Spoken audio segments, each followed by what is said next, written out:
Story 1. Joseph Paul Franklin was born as James Clayton Vaughn Jr. on April 13, 1950, in Mobile, Alabama. He was the second of 4 children born to James Clayton Vaughn Sr. and Helen Rao Vaughn. The family lived in poverty and struggled financially. His father was an alcoholic who often disappeared for months at a time. Whenever he returned home, he would sometimes beat the children, and James Jr. was often the one who suffered the worst abuse. His mother was also abusive. She would sometimes wake the children in the middle of the night to beat them for things they had supposedly done wrong during the day. To find some comfort, James Jr. and his brother slept in the same bed. When James was 7 years old, he was involved in a bicycle accident that left him with a head injury. Around the same time, when he was about 8 years old, his father abandoned the family and returned only on rare occasions. As a result, James grew up without a stable father figure in his home. His childhood was marked by violence, poverty, and neglect. His sister later described their home as abusive and said that James was often the main target of that abuse. As a young boy, James felt different from other children and had very few friends. To escape his difficult home life, he turned to books, reading mostly fairy tales and other stories. He was an average student who did not cause major problems at school, but he kept to himself. As he entered his teenage years, his reading interests changed. He came across pamphlets and literature from the American Nazi Party, and he also read Adolf Hitler's political book, Mein Kampf. Franklin later said that he had never felt the way he did about any other book he had ever read. He became deeply interested in the ideas it presented and began believing that the world needed to be cleansed of people he considered inferior, focusing his hatred particularly on African Americans and Jewish people. In 1967, when James was 17 years old, he dropped out of Murphy High School in Mobile at the end of his junior year. He never completed high school, never earned a diploma, and did not attend college. Around this time, his eyesight became severely impaired because of an accident or injury. His poor vision would later exempt him from being drafted into military service during the Vietnam War. In February 1968, at the age of 18, James met 16-year-old Bobby Louise Dorman. Just 2 weeks later, the two were married. The marriage lasted only 4 months before ending in divorce. Bobby later said that after they married, his personality changed completely. She described it as being like night and day. He began beating her, just as his own father had beaten him. She also found him crying for no clear reason. Around this same time, their all-white neighborhood became racially integrated as African American families moved into the area, something that appeared to push James even deeper into his racist beliefs. After his divorce in 1968, James joined the Arlington American Nazi Party, where he associated with others who shared his extremist views. The following year, when he was 19, he became obsessed with Charles Manson. Manson had planned to start a race war, and James found that idea very appealing.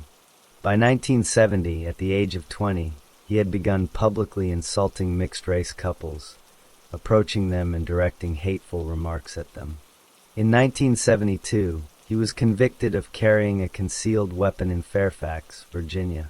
This became his first official criminal conviction. The following year, in 1973, he joined the National States Rights Party, another white supremacist organization, and began selling a racist newspaper called the Thunderbolt to earn money. In 1976, when he was 26 years old, James joined the Ku Klux Klan in Atlanta, Georgia. He remained a member for only a few months before leaving because he believed the organization was not violent enough. He wanted more aggressive action and believed that only violence could accomplish his goals. Later that same year, in September 1976, he followed a black man who was on a date with a white woman. After cornering them on a dead-end street, he sprayed them with chemical mace. Although it was a violent assault, neither victim was killed. Also during 1976, he sent a threatening letter to newly elected President Jimmy Carter. The letter expressed his racist beliefs and contained threats. That same year, at the age of 26, James Clayton Vaughn Jr. legally changed his name to Joseph Paul Franklin. He chose the names Joseph Paul in honor of Joseph Paul Goebbels, Adolf Hitler's Minister of Propaganda, and selected Franklin after Benjamin Franklin, one of America's founding fathers. Franklin later explained that the name was meant as a tribute both to Nazism and to America. The change also served a practical purpose.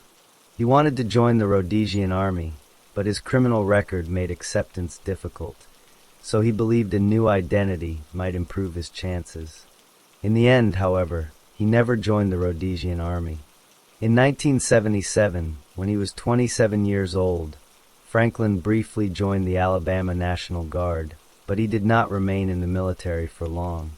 Instead, he became a drifter, traveling from state to state without a permanent home.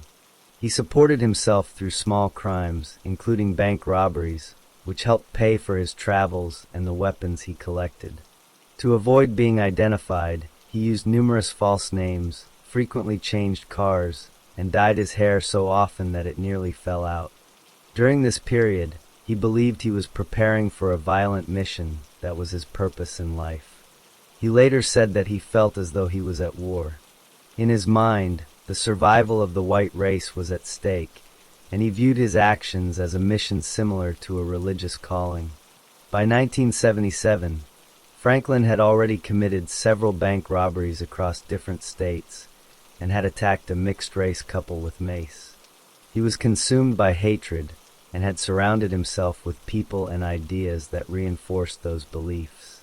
He was ready to take even more extreme actions, moving from place to place in search of opportunities to harm people he despised. He was already dangerous, although no one yet understood the full extent of what he was planning. He had not yet committed the murders that would eventually make him infamous. That would come later. In July 1977, Franklin began putting his violent plans into action. On July 25, 1977, he planted a bomb at the Maryland home of Morris Amiti, a Jewish lobbyist. Using dynamite, he blew up the house. The explosion caused severe damage to the property, but no people were injured. A dog was killed in the blast. Franklin carried out the attack because he believed Jewish people were his enemies. Just 4 days later, on July 29, 1977, Franklin traveled to Chattanooga, Tennessee, where he placed explosives beneath the Beth Shalom synagogue. He used an electrical cord to detonate the bomb and intended for it to explode during an evening service while people were inside. His goal was to kill as many people as possible. However, the service ended earlier than expected that night. When the bomb exploded, it completely destroyed the synagogue, but no one was inside the building. As a result, no one was injured or killed, leaving Franklin frustrated that he had failed to take any lives. In early August 1977, Franklin robbed a bank in Madison, Wisconsin, to obtain money. After the robbery, he drove around the city searching for victims. He spotted a car occupied by an interracial couple, 23-year-old Alphonse Manning, who was African American, and 23-year-old Tony Schwen, who was white. Franklin deliberately rammed his car into the back of theirs. He then got out of his vehicle and shot Manning twice and Schwen 4 times. Both died at the scene. These were the first murders Franklin committed, and he killed them solely because they were a mixed-race couple. In September 1977, Franklin robbed another bank, this time in Little Rock, Arkansas. Afterward, he drove to Dallas, Texas, where he purchased a Remington .30-06 hunting rifle equipped with a telescopic sight that made it easier to shoot accurately from long distances. He took the rifle to a shooting range to practice and adjust the sight. After spending a week in Dallas, he drove to Oklahoma City with the intention of shooting Jewish people at a synagogue there. He later changed his mind, deciding that St. Louis, Missouri, had a larger Jewish population, so he headed there instead. In late September or early October 1977, Franklin arrived in St. Louis and checked into a hotel under a false name. He spent time driving around the city looking at different synagogues before selecting Brith Shalom Neseth Israel Congregation in Richmond Heights. He chose it because nearby bushes would provide a place to hide. As part of his preparations, he bought 10-inch nails, a guitar case, and a bicycle. He tested the bicycle to make sure he could use it for a quick escape after the shooting. He hammered the nails into a telephone pole near the synagogue so they could serve as a steady rest for his rifle. He also filed off the rifle's serial numbers to prevent police from tracing it. After carefully cleaning the rifle, the bullets, and the guitar case to remove his fingerprints, he wore gloves whenever he handled his equipment. Finally, he placed the rifle inside the guitar case and hid everything in the bushes near the synagogue. On Saturday, October 8, 1977, Franklin returned to the synagogue and waited. It was the Sabbath, and a bar mitzvah was taking place inside, meaning many people were gathered there. At about 1 p.m., guests began leaving the synagogue and walking toward their cars. Hidden about 100 yards away, Franklin opened fire with his rifle, firing 5 shots in rapid succession. One of the bullets struck 42-year-old Gerald Gordon, the father of 3 young daughters. The bullet passed through his left arm and into his chest, severely damaging his lung, stomach, and spleen. He died several hours later in the hospital from blood loss. Another bullet struck William Ash in the left hand, causing him to lose his little finger. A third bullet grazed Stephen Goldman's shoulder, although he was not seriously injured. The remaining 2 bullets missed everyone. After firing all 5 shots, Franklin abandoned the rifle and the guitar case. He escaped by riding the bicycle to a nearby parking lot where his car was waiting. He hid the bicycle in some bushes, got into his car, and drove out of St. Louis without being caught. After the St. Louis shooting, Franklin continued his killing spree. In February 1978, he shot and killed Johnny Brookshire, an African-American man, and wounded Brookshire's white girlfriend, Joy Williams, in Atlanta, Georgia. Williams survived but was left paralyzed by the shooting. On March 6, 1978, Franklin traveled to Lawrenceville, Georgia, where he shot Larry Flint, the publisher of Hustler magazine, and Flint's lawyer, Gene Reeves, using a .44 caliber rifle. Flint was struck in the stomach and was left paralyzed from the waist down. Reeves was also wounded, but later made a full recovery. Franklin targeted Flint because he was outraged by an issue of Hustler that featured an interracial couple having sex. He believed the magazine promoted race mixing, something he deeply hated. On July 29, 1978, Franklin returned to Chattanooga, Tennessee, and hid near a Pizza Hut restaurant. There he saw Bryant Tatum, an African-American man, with his white girlfriend, Nancy Hilton. Franklin fired at them with a shotgun. Tatum died from his injuries, while Hilton survived but was wounded. In July 1979, Franklin hid about 150 yards away from a Taco Bell restaurant in Doraville, Georgia, and fired a shot through one of its windows. He killed Harold McIver, the African-American manager of the restaurant, because he had seen McIver working closely with white female employees. On October 21, 1979, Franklin shot and killed Jesse Taylor and Marion Brissett in Oklahoma City. Taylor, an African-American man, and Brissett, a white woman, were a couple. Franklin shot Taylor 3 times with a high-powered rifle. As Brissett ran to help him, Franklin shot her once through the chest. Both died from their injuries. On December 5, 1979, Franklin met a 15-year-old white prostitute named Mercedes Masters. After having sex with her, they talked, and she mentioned that she had previously had African-American customers. Franklin became enraged and shot her to death because she had been with black men. In January 1980, Franklin killed 2 more African-American men in Indianapolis. On January 12th, he shot and killed Lawrence Reese at a fried chicken restaurant. 2 days later, on January 14th, he shot and killed Leo Thomas Watkins through the glass door of a convenience store. Both men were murdered solely because of their race. On May 2nd, 1980, Franklin murdered Rebecca Bergstrom, a white college student who was hitchhiking. He picked her up, drove her to Mill Bluff State Park in Wisconsin, shot her, and left her body there. He killed her after she told him that she had dated a Jamaican man. On May 29, 1980, Franklin traveled to Fort Wayne, Indiana, where he shot Vernon Jordan, the president of the National Urban League and a prominent civil rights leader. Franklin shot Jordan outside a motel because he had seen him with a white woman. Jordan was seriously wounded but survived. On June 8, 1980, Franklin was waiting on an overpass in Cincinnati, Ohio, with his rifle. He intended to shoot an interracial couple. Instead, he saw two young African-American cousins walking nearby. They were 14-year-old Darrell Lane and 13-year-old Dante Evans Brown.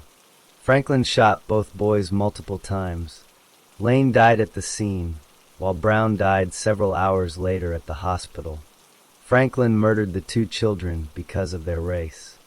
A week later, on June 15, 1980, Franklin shot and killed Arthur Smothers and Kathleen McCullough in Johnstown, Pennsylvania. Smothers was an African-American man, and McCullough was a white woman.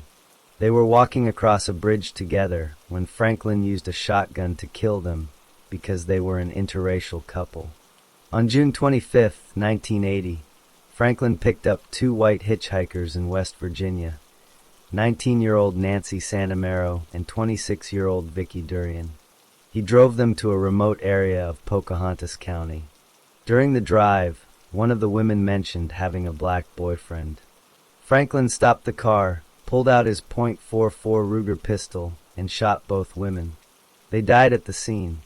On August 20, 1980, Franklin committed his final murder in Salt Lake City, Utah.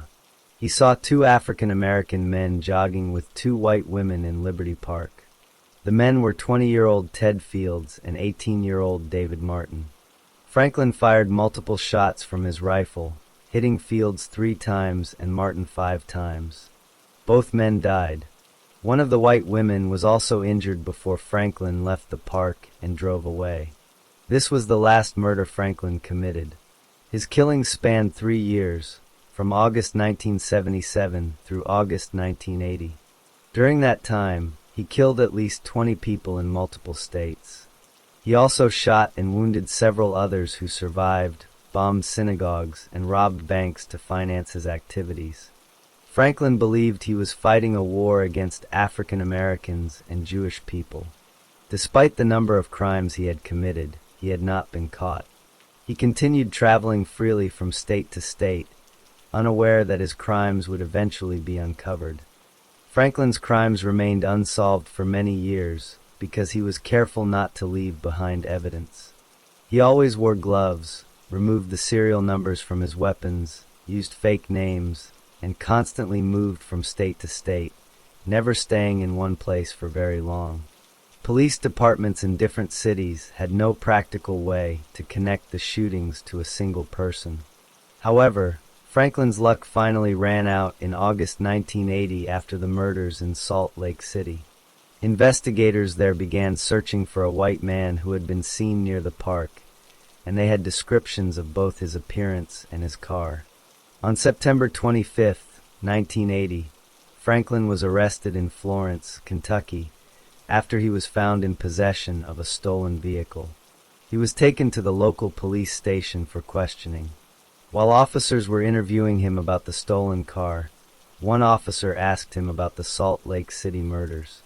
At the mention of those killings, Franklin became extremely emotional and upset. During a break in the questioning, he managed to escape by climbing out of a window and running away.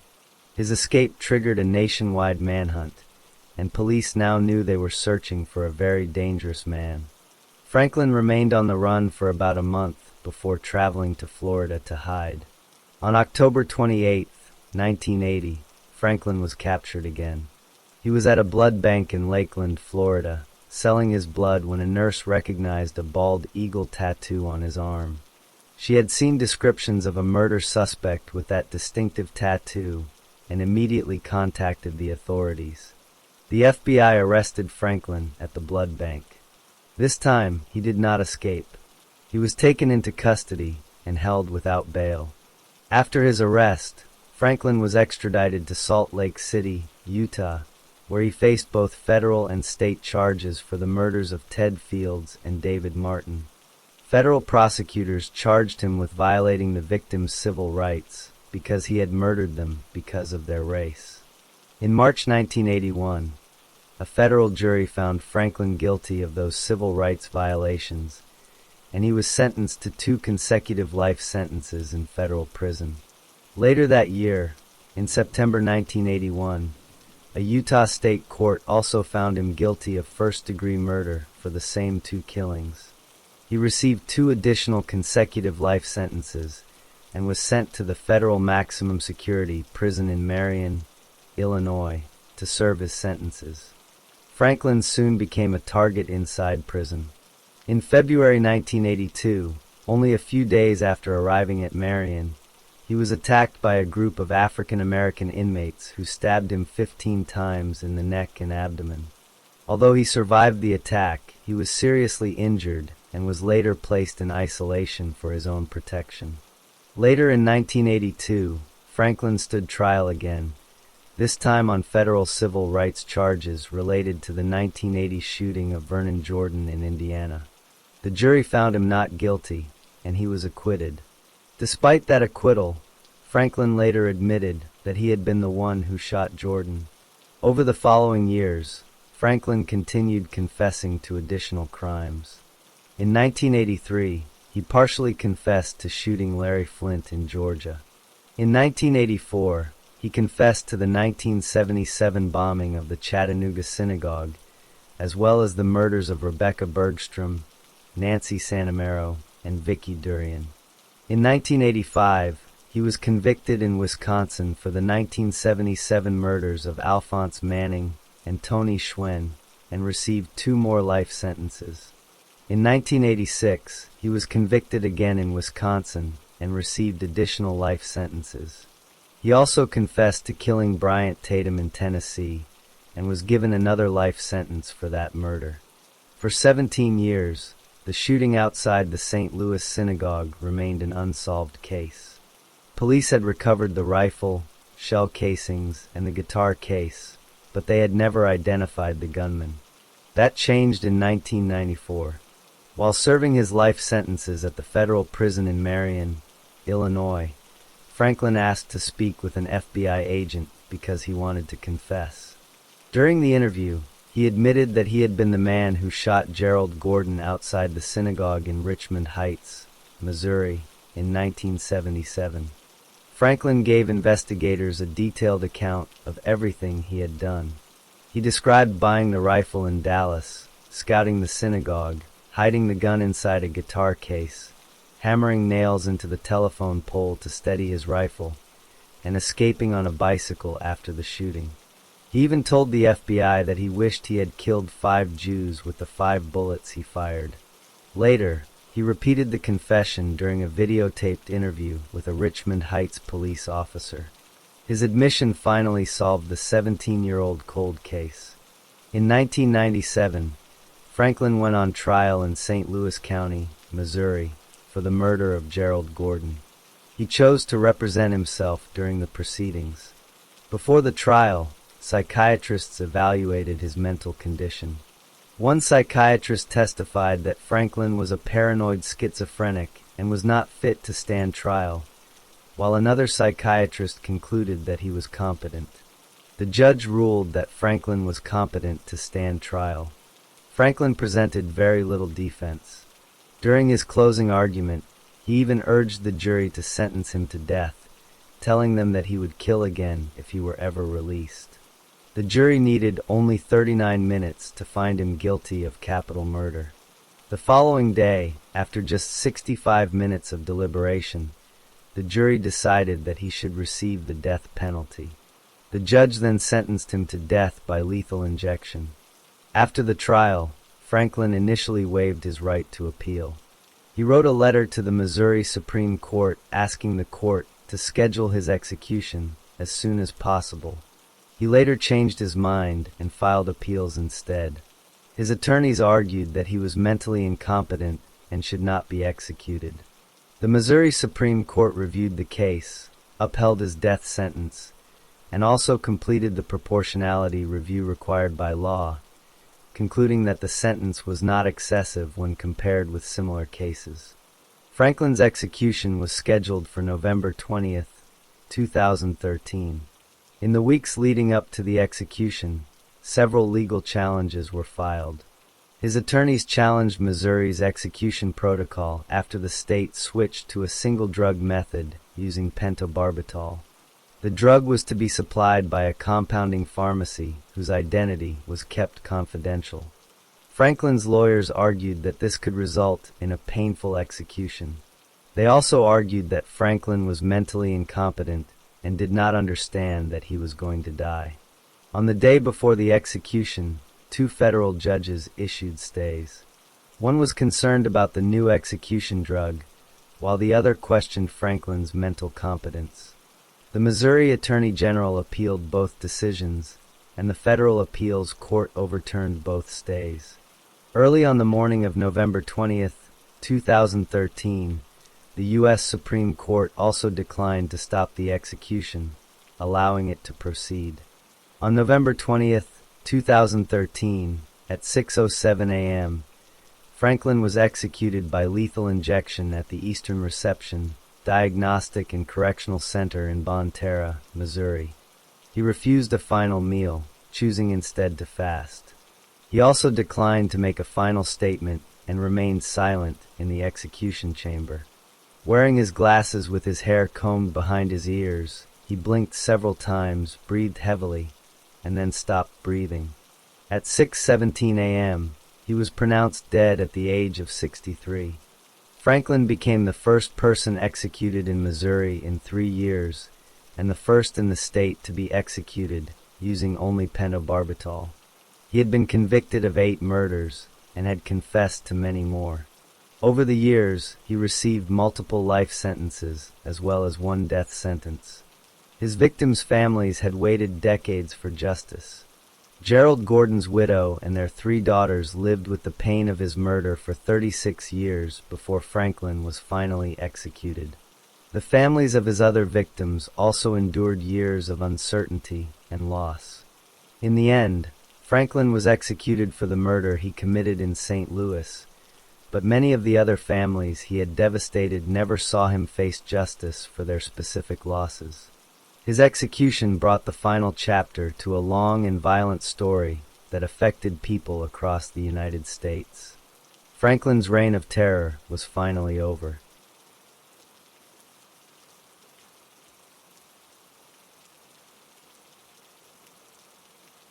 Story 2. Jerry Dwayne Martin was born on March 28, 1970. He was the 4th of 5 children born to his parents. He had an older sister named Tammy, 2 older brothers named Joey and John, and a younger sister. While Jerry was still quite young, his parents divorced. After the divorce, Jerry and his brothers and sisters went to live with their mother, and the family moved from one home to another several times throughout his childhood. Because there was a great deal of anger between his parents after the divorce, Jerry rarely got to see his father. It was a difficult situation for him and his siblings. The family faced other hardships as well. Jerry's older brother Joey began having serious problems with drugs while he was still a teenager, and because of those problems, he dropped out of school in the 10th grade. After leaving school, Joey's life became extremely difficult.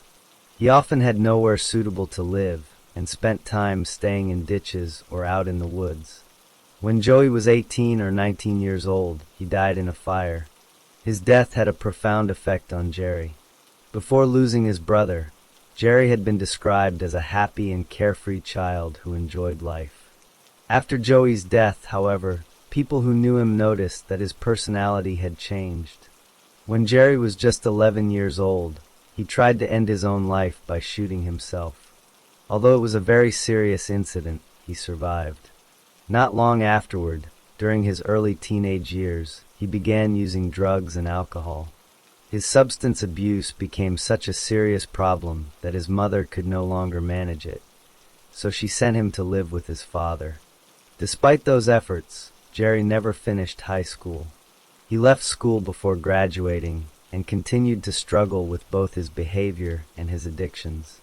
In 1988, when Jerry was 18 years old, he was convicted of a theft offense in Dallas County and sentenced to 10 years in prison. However, instead of serving the full sentence behind bars, he was granted a form of early release known as shock probation.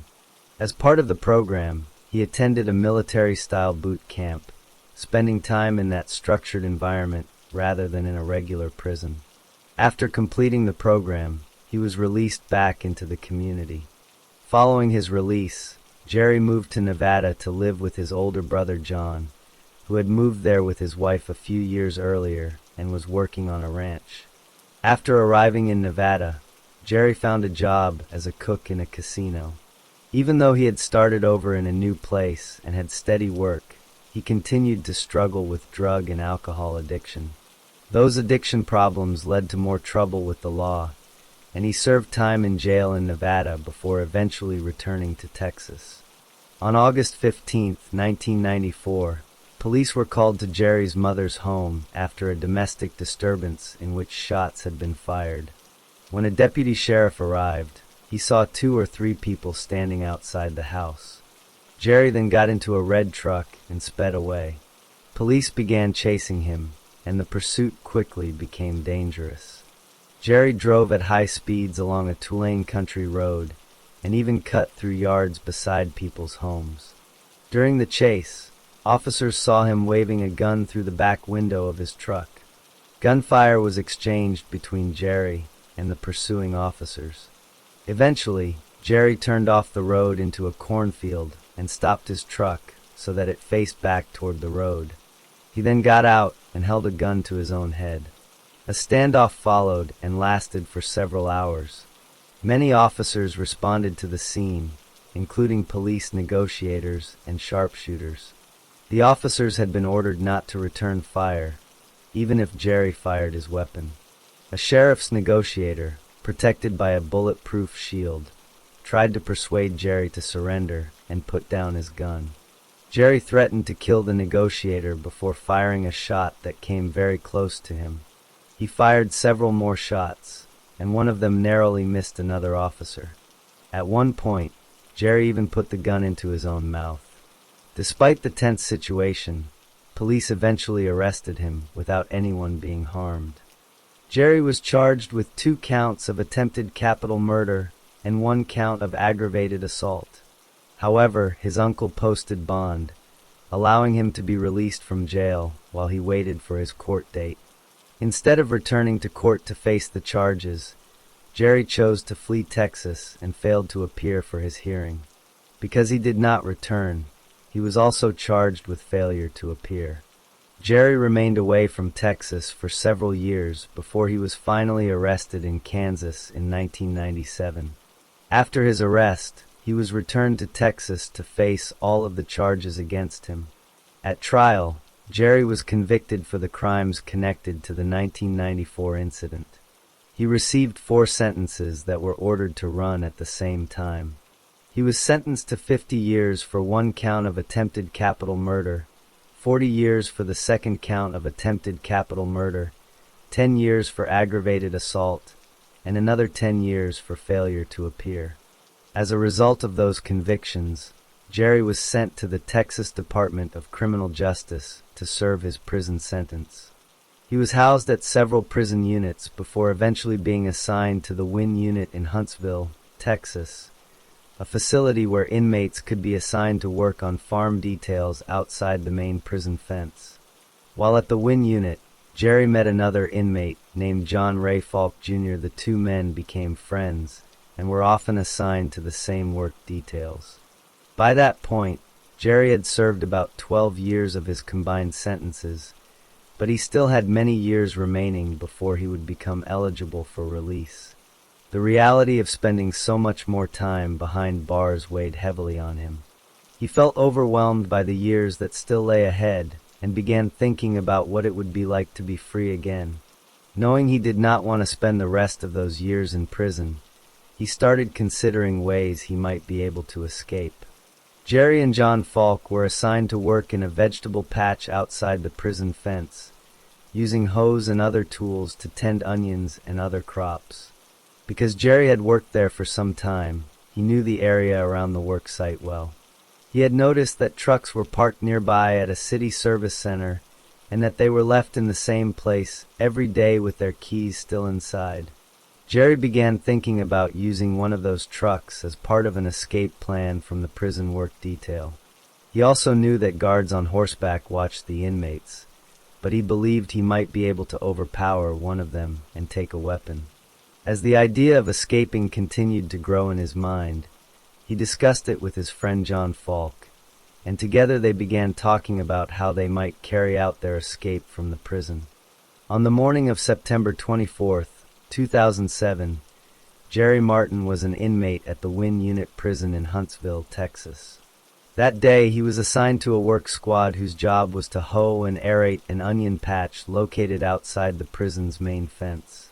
The onion field was next to a piece of property owned by the city of Huntsville, known as the Service Center. A fence separated the prison property from the Service Center, with some sections made of chain link and others of barbed wire. Jerry was assigned to Squad Number 5, which was working in the section of the onion field closest to the Service Center. Jerry's friend and fellow inmate, John Ray Falk Jr., was also assigned to Squad Number 5. Falk was supposed to work on the row farthest from the fence, but Jerry chose to work on the row right next to him. The two men often worked together and were known to be friends.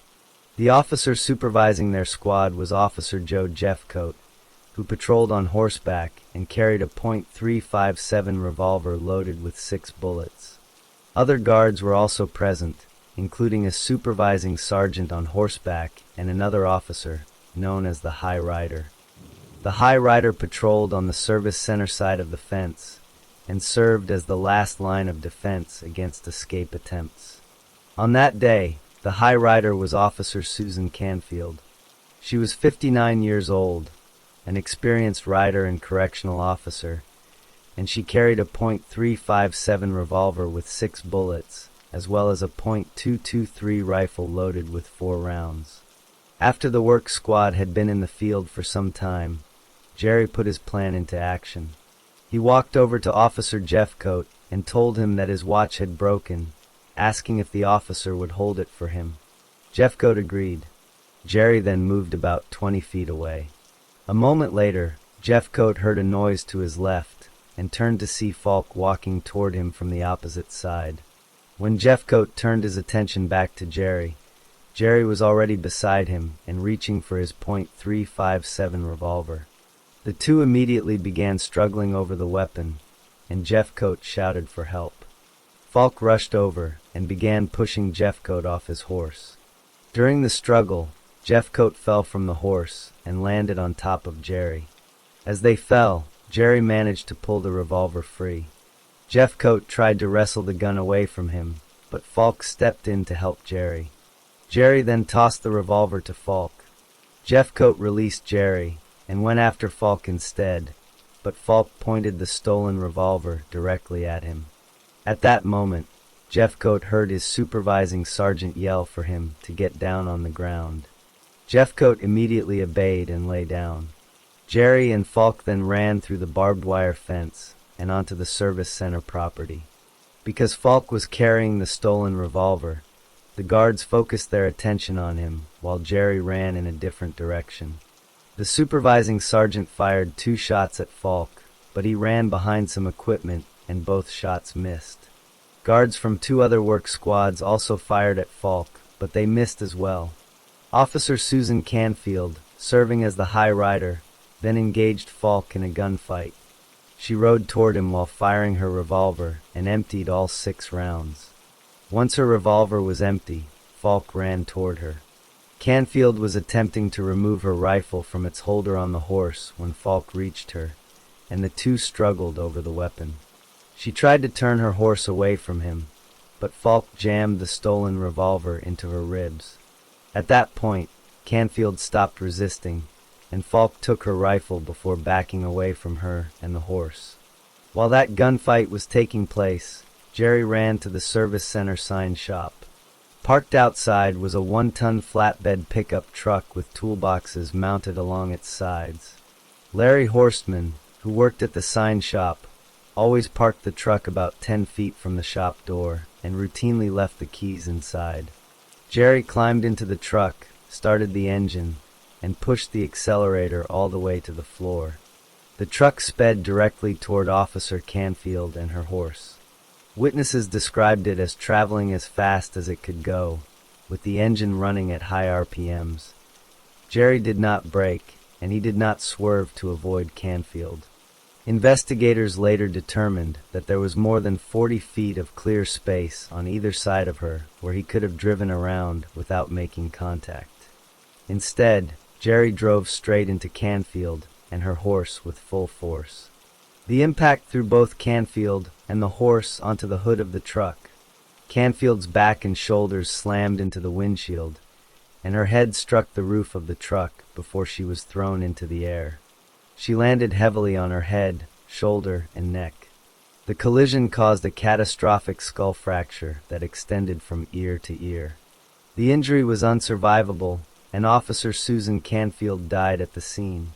Her horse also suffered severe injuries in the collision, including extensive bruising and trauma to its hip and legs. The horse had also sustained a bullet wound during the earlier gunfight.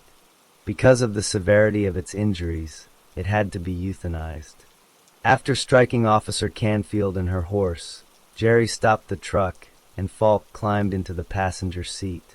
Jerry then drove away as fast as the truck would go. Jay Miller, a fire hydrant technician working at the service center, saw Jerry steal the truck. Miller immediately got into his own vehicle, began following the stolen truck, and called 911. He remained on the phone with the emergency operator throughout the pursuit. At one point during the chase, Miller saw the passenger of the stolen truck sit up in the window and point a rifle at him. The passenger fired the rifle toward Miller's vehicle, but the bullet missed both Miller and his car. Miller continued following the truck as it traveled along the highway and then exited it. Eventually, the stolen truck pulled into a parking lot, where Jerry and Falk got out and ran into nearby woods. Miller parked his vehicle in a way that blocked the road, then chased the two inmates on foot, so he could see where they were headed. He watched them move toward a fence bordering a bank parking lot, and directed responding police officers to that area when they arrived. Police officers quickly reached the bank. Walker County Deputy Brian Smallwood saw Jerry and Falk run toward a red pickup truck waiting in the bank's drive-through lane. The truck was being driven by a woman named Mad Eileen Lucier. Falk opened the driver's door, shoved Lucier over into the passenger seat, and climbed behind the wheel. Jerry, who was now carrying the rifle, jumped into the bed of the pickup truck. Huntsville Police Sergeant Ron Clear witnessed the carjacking. He got out of his patrol vehicle with his weapon drawn, but the inmates drove away before he could stop them. Clear fired 7 shots at the truck's tires and succeeded in hitting one of them, but the truck continued moving. Deputy Smallwood and Sergeant Clear both pursued the red pickup. Falk drove onto the interstate, but the damaged right front tire had been shredded by Clear's gunfire. After traveling only about 3/4 of a mile, he left the highway and drove into a grassy field beside a wooded area. Deputy Smallwood pulled his patrol car into a ditch about 50 yards from the truck. Jerry stood up in the bed of the pickup and pointed the rifle at Smallwood. As Smallwood opened his car door, he heard a gunshot. He returned fire as Jerry jumped from the truck and ran into the woods. Sergeant Clear arrived moments later and also fired at Jerry. Falk then got out of the truck and fled into the woods as well. Lucier remained inside her pickup, but was not physically injured during the carjacking. As more officers arrived, They established a perimeter around the wooded area and began searching for both escapees. Huntsville Police Lieutenant Darrell Slavin located Falk behind a Walmart store on the opposite side of the woods. When Falk heard the approaching police vehicle, he stopped running, raised his hands into the air, and surrendered without resisting. He was taken into custody about an hour after the escape had begun. The search for Jerry continued. Officers used horses and police dogs to search through the woods, where they found the rifle lying on the ground with 3 rounds of ammunition still inside. About 2 hours after the escape began, searchers discovered Jerry's boots and some of his clothing buried in the dirt of a creek bed. Eventually, officers found Jerry hiding in a tree. He was wearing only his underwear, having discarded the rest of his clothing in an attempt to avoid detection. Police arrested him and took him into custody. Following the incident, prison officials and law enforcement identified several problems. The later report concluded that Officer Jeffcoat had failed to maintain proper control of the inmates because he allowed them to work too close to him. Investigators also found communication problems between agencies, as the Walker County Sheriff's Department, the Huntsville Police Department, and prison personnel all operated on different radio systems. As a result, officers had to rely on cell phones to communicate during the emergency. Another issue involved a last-minute change to the work assignment. The inmates had originally been scheduled to work in an okra field, but fog forced the assignment to be moved to the onion field instead.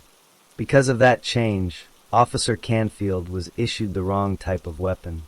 She was supposed to have a shotgun, but was given a ranch rifle instead. Investigators later concluded that this did not affect the outcome of the incident. The report also noted that heavy equipment parked near the fence blocked the view of the horseback guards. However, these issues were identified only after the crime had occurred and did not prevent the escape attempt as it unfolded. The escape attempt, the assault on the guards, the theft of the truck, the killing of Officer Canfield, the carjacking of Mad Eileen Lucier, and the pursuit all took place within just a few hours on that single day. By the end of the day, both Jerry Martin and John Falk were back in police custody. Officer Susan Canfield was dead, and her horse had also been killed.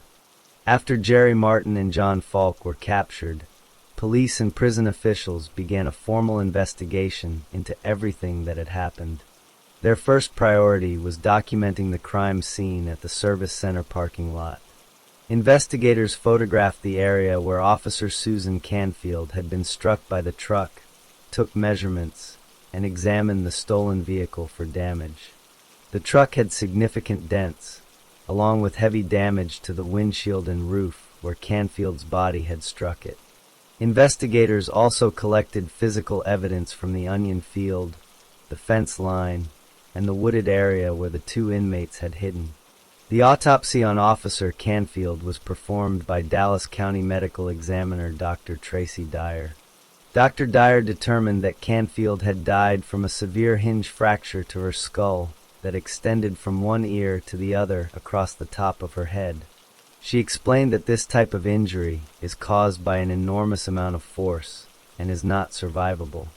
After examining photographs of the damaged truck, Dr. Dyer concluded that Canfield's body could only have caused the deep dent at the top of the windshield if the truck had been traveling at a very high speed. In addition to the fatal skull fracture, Canfield had bruises and cuts on her head, hands, arms, and legs. A veterinarian also examined Canfield's horse.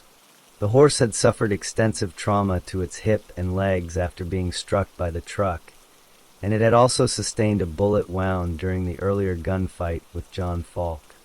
Because of the severity of those injuries, the veterinarian made the decision to euthanize the horse. The Texas Department of Public Safety assigned accident reconstruction expert Sergeant John Tucker to examine the scene. Tucker studied the tire marks left by the stolen truck in the service center parking lot and found that they showed the truck had accelerated while turning near the point where it struck Canfield and her horse. He He found no evidence that the driver had attempted to brake or had lost control before the impact. Tucker also measured the available space in the parking lot and determined that there was more than 40 feet of open space on either side of Canfield where Jerry could have driven without hitting her. Based on that evidence, investigators concluded that the truck had been deliberately driven toward Canfield rather than accidentally striking her. After reviewing the evidence, prosecutors charged Jerry Martin with capital murder. The charge was based on the allegation that he had committed murder while escaping or attempting to escape from a penal institution, which is a capital offense under Texas law. John Falk was also charged as a party to the capital murder because he had participated in the escape and helped overpower the guards. Jerry's trial was moved to Leon County, 2 counties away from Walker County. The change of venue was granted to ensure a fair and impartial jury because the crime had received extensive publicity in Huntsville. Jerry's trial began in December 2009. During the first stage, known as the guilt phase, prosecutors presented the evidence from the day of the crime. They called witnesses who saw Jerry steal the truck and drive it directly into Officer Canfield. They also presented testimony from the accident reconstruction expert, who explained that Jerry had ample room to avoid hitting her. In addition, the prosecution introduced a letter Jerry had written to his brother just 2 weeks after the crime. In the letter, Jerry bragged about what he had done and referred to himself as a real outlaw. Prosecutors argued that Jerry intentionally killed Officer Canfield because she was the final guard standing in the way of his escape. Jerry's defense attorneys argued that he had never intended to kill Officer Canfield. They claimed her death had been an accident and maintained that Jerry had tried to steer the truck away from the horse, but had been unable to avoid the collision. They asked the jury to convict him of a lesser offense, such as manslaughter or criminally negligent homicide, instead of capital murder. The jury rejected that argument. After considering all of the evidence, it found Jerry Martin guilty of capital murder. The trial then moved into the punishment phase, during which the jury had to decide whether Jerry should receive the death penalty or a sentence of life in prison. Under Texas law, the jury was required to answer 2 special questions. The first was whether there was a probability that Jerry would commit future criminal acts of violence. The second was whether there were any mitigating circumstances that made a life sentence more appropriate than a death sentence. During this phase, prosecutors presented evidence of Jerry's previous criminal history, including the 1994 incident in which he exchanged gunfire with police and the lengthy standoff in the cornfield. They also argued that Jerry had shown no remorse for Officer Canfield's death, pointing to the letter in which he bragged about the escape attempt. In response, Jerry's defense presented evidence about his difficult childhood, the death of his brother Joey, his long history of drug and alcohol abuse, and his mental health issues, including depression and bipolar disorder. The jury deliberated on the punishment questions. It first concluded that there was a probability Jerry would commit future acts of violence. The jurors then turned to the question of mitigating circumstances. Their initial vote was divided, with 9 jurors voting no and 3 voting yes. The judge instructed them to continue deliberating. Eventually, the jury reached a unanimous decision and answered no to the mitigating circumstances question. That decision meant the jurors found there was no sufficient reason to impose a life sentence instead of the death penalty. The trial judge then sentenced Jerry Martin to death by lethal injection. Following his conviction and death sentence, Jerry exercised his right to appeal. As required by law, the Texas Court of Criminal Appeals automatically reviewed both his conviction and sentence. His attorneys raised 20 separate issues, arguing that the evidence was insufficient, that the trial judge had made errors in the jury instructions, and that one juror had failed to disclose her husband's previous employment within the prison system. On October 31, 2012, the Texas Court of Criminal Appeals rejected every argument and upheld both Jerry's conviction and his death sentence. Jerry still had the option of pursuing additional appeals in federal court by filing a federal habeas corpus petition, which would have allowed a federal judge to review his case for constitutional errors. Instead, he made a different decision. In June 2013, Jerry informed the court that he wanted to waive all remaining appeals. He explained that his father had died in February 2013 and that, for the first time in his life, he understood what it felt like to lose someone he loved. He said he wanted Officer Canfield's family to have closure. The trial court held a hearing to determine whether Jerry was making that decision voluntarily and knowingly. After reviewing the matter, the judge found that Jerry was mentally competent and that he had made the decision freely, without coercion. The court granted his request to end all further habeas proceedings, meaning no federal court would review his case. On September 16, 2013, the trial court scheduled his execution for December 3, 2013. On the evening of December 3, 2013, Jerry Dwayne Martin was taken to the execution chamber at the Huntsville Unit Prison. Outside the prison, more than 200 correctional officers stood in formation to honor Officer Susan Canfield and show their support for her family. They brought a riderless horse and placed a large photograph of Canfield on the front steps of the prison.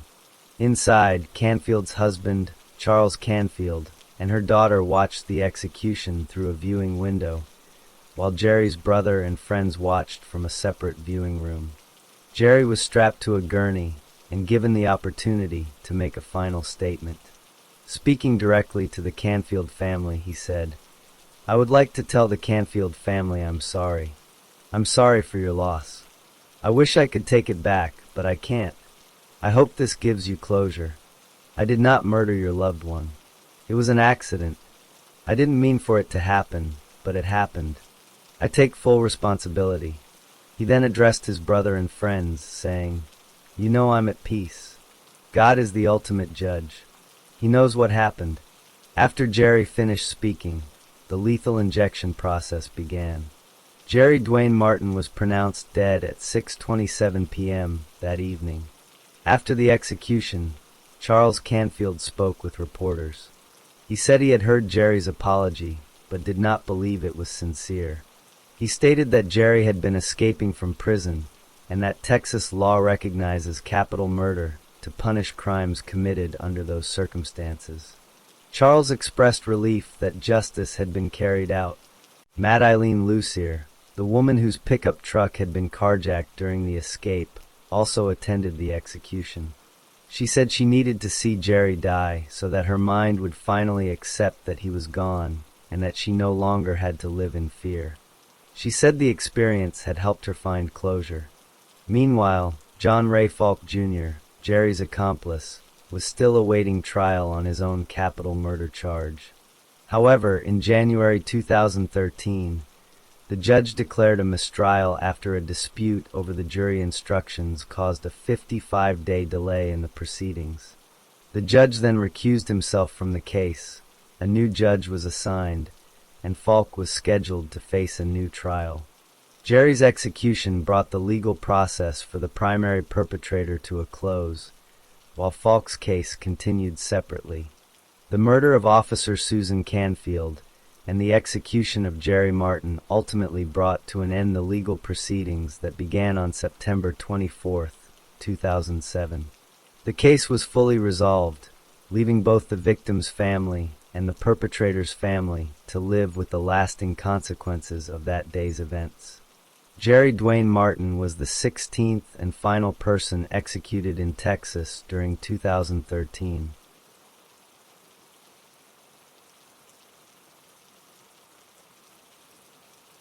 Story 3. Ronald Clinton Lott was born on September 22, 1960, in Texas. He was the youngest of 10 children in a very large and very poor family. His parents struggled to provide for so many children, and the family lived in a small 5-room country house with no running water.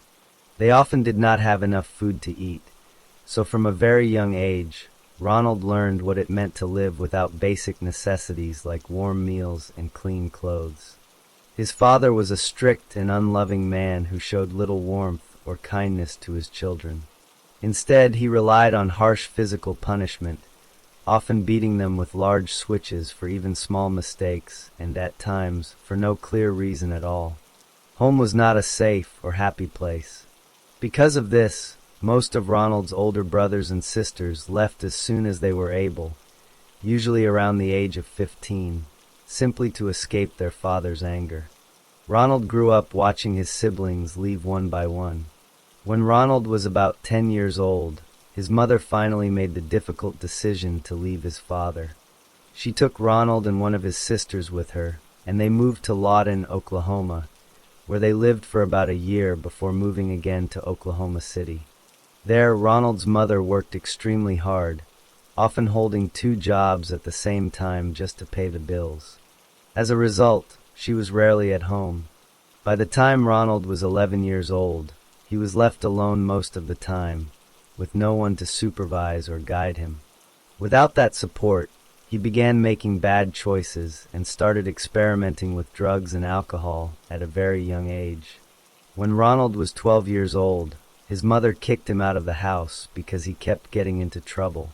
With nowhere stable to live, he was forced onto the streets. Sometimes he stayed with a friend named Rick Barry, who later recalled that Ronald would often arrive filthy and hungry. Ronald even had to sneak into his mother's home to steal food because he had nothing else to eat. Life on the streets was difficult, and he continued getting into trouble with the law. At the age of 14, he was arrested for taking a car without permission and was placed on juvenile probation. Things did not improve. When Ronald was 16, his mother told the juvenile authorities that she could no longer control him. She reported that he had violated his probation because of what was described as a lack of parental control. As a result, Ronald was sent to the Oklahoma Children's Center in Taft, Oklahoma, where he was placed as a delinquent child. He remained there for a long time and was even held beyond the original length of his sentence because the state had nowhere else to send him. He was not released until 1978, when he was about 17 and a half years old.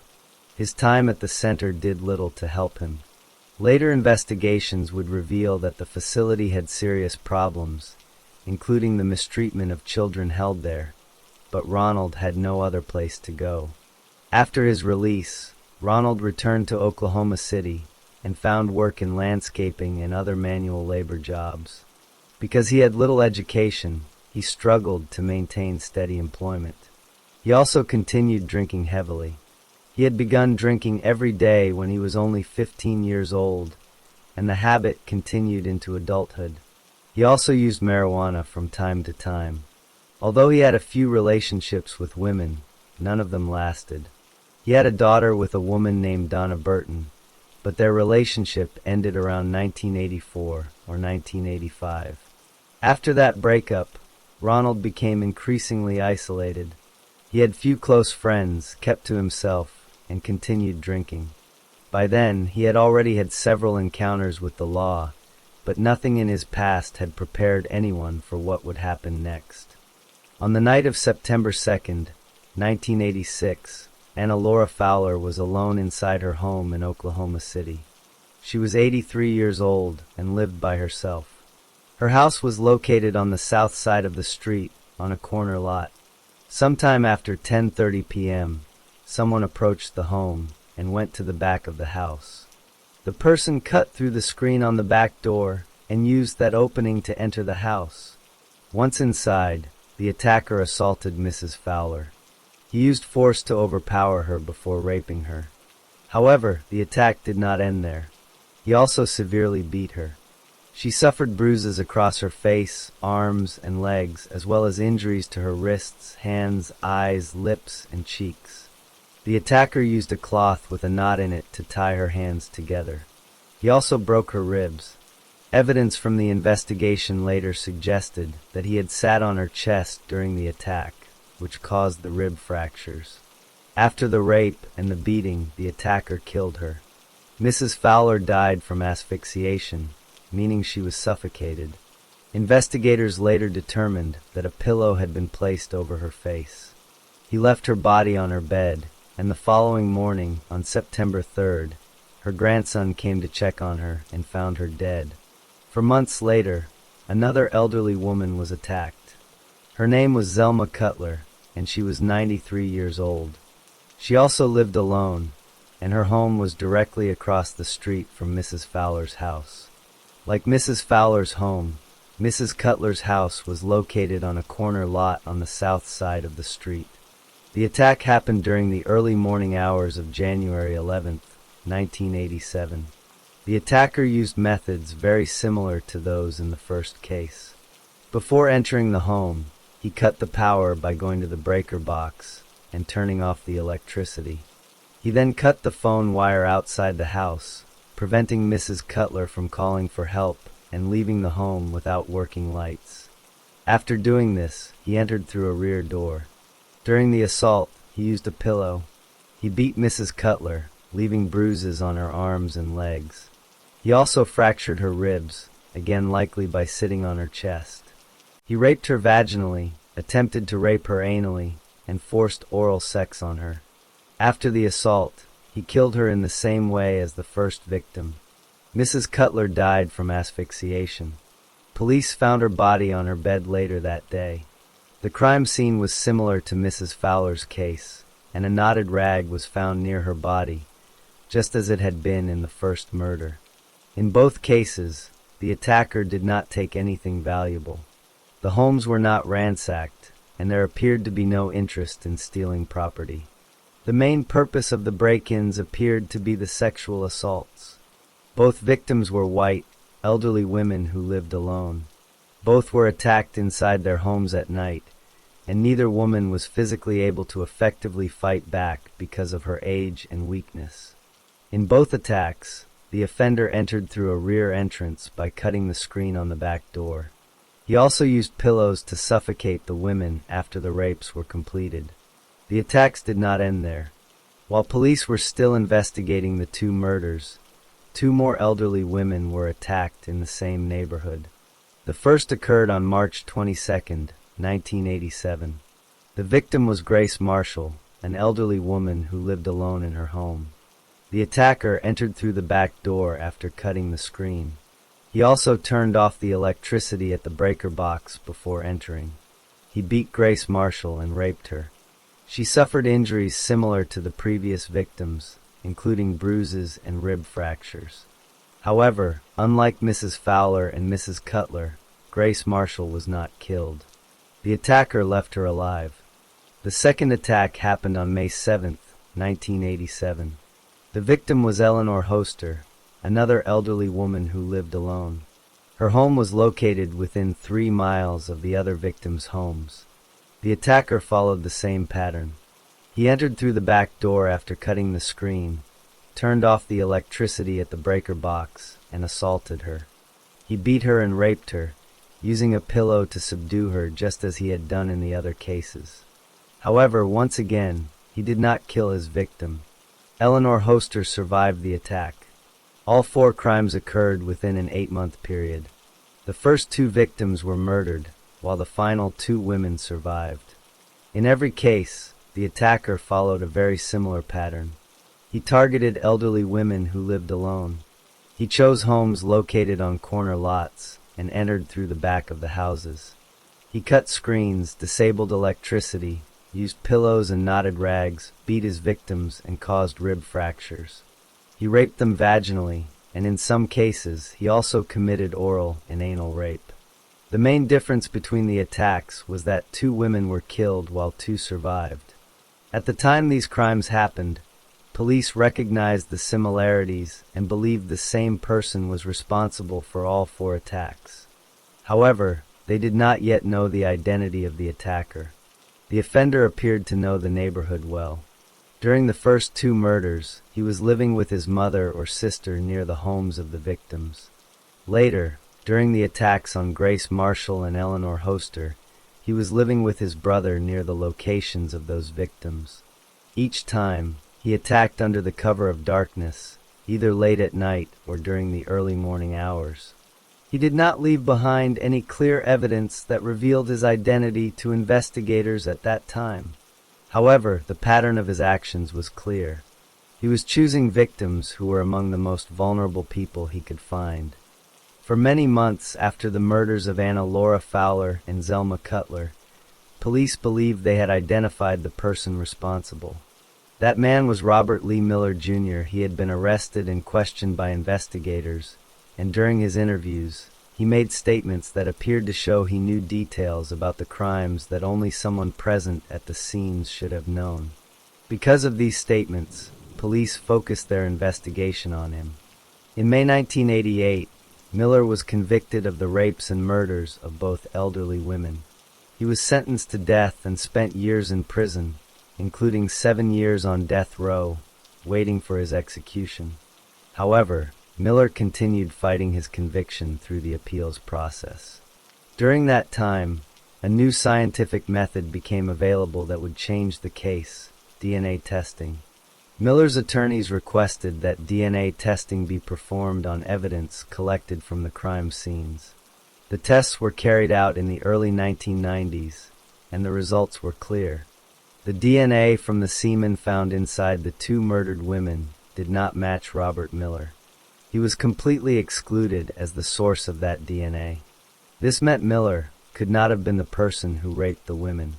Since the murders occurred during the sexual assaults, the results also strongly indicated that he was likely not the person who killed them. The DNA testing pointed investigators toward another suspect, Ronald Clinton Lott.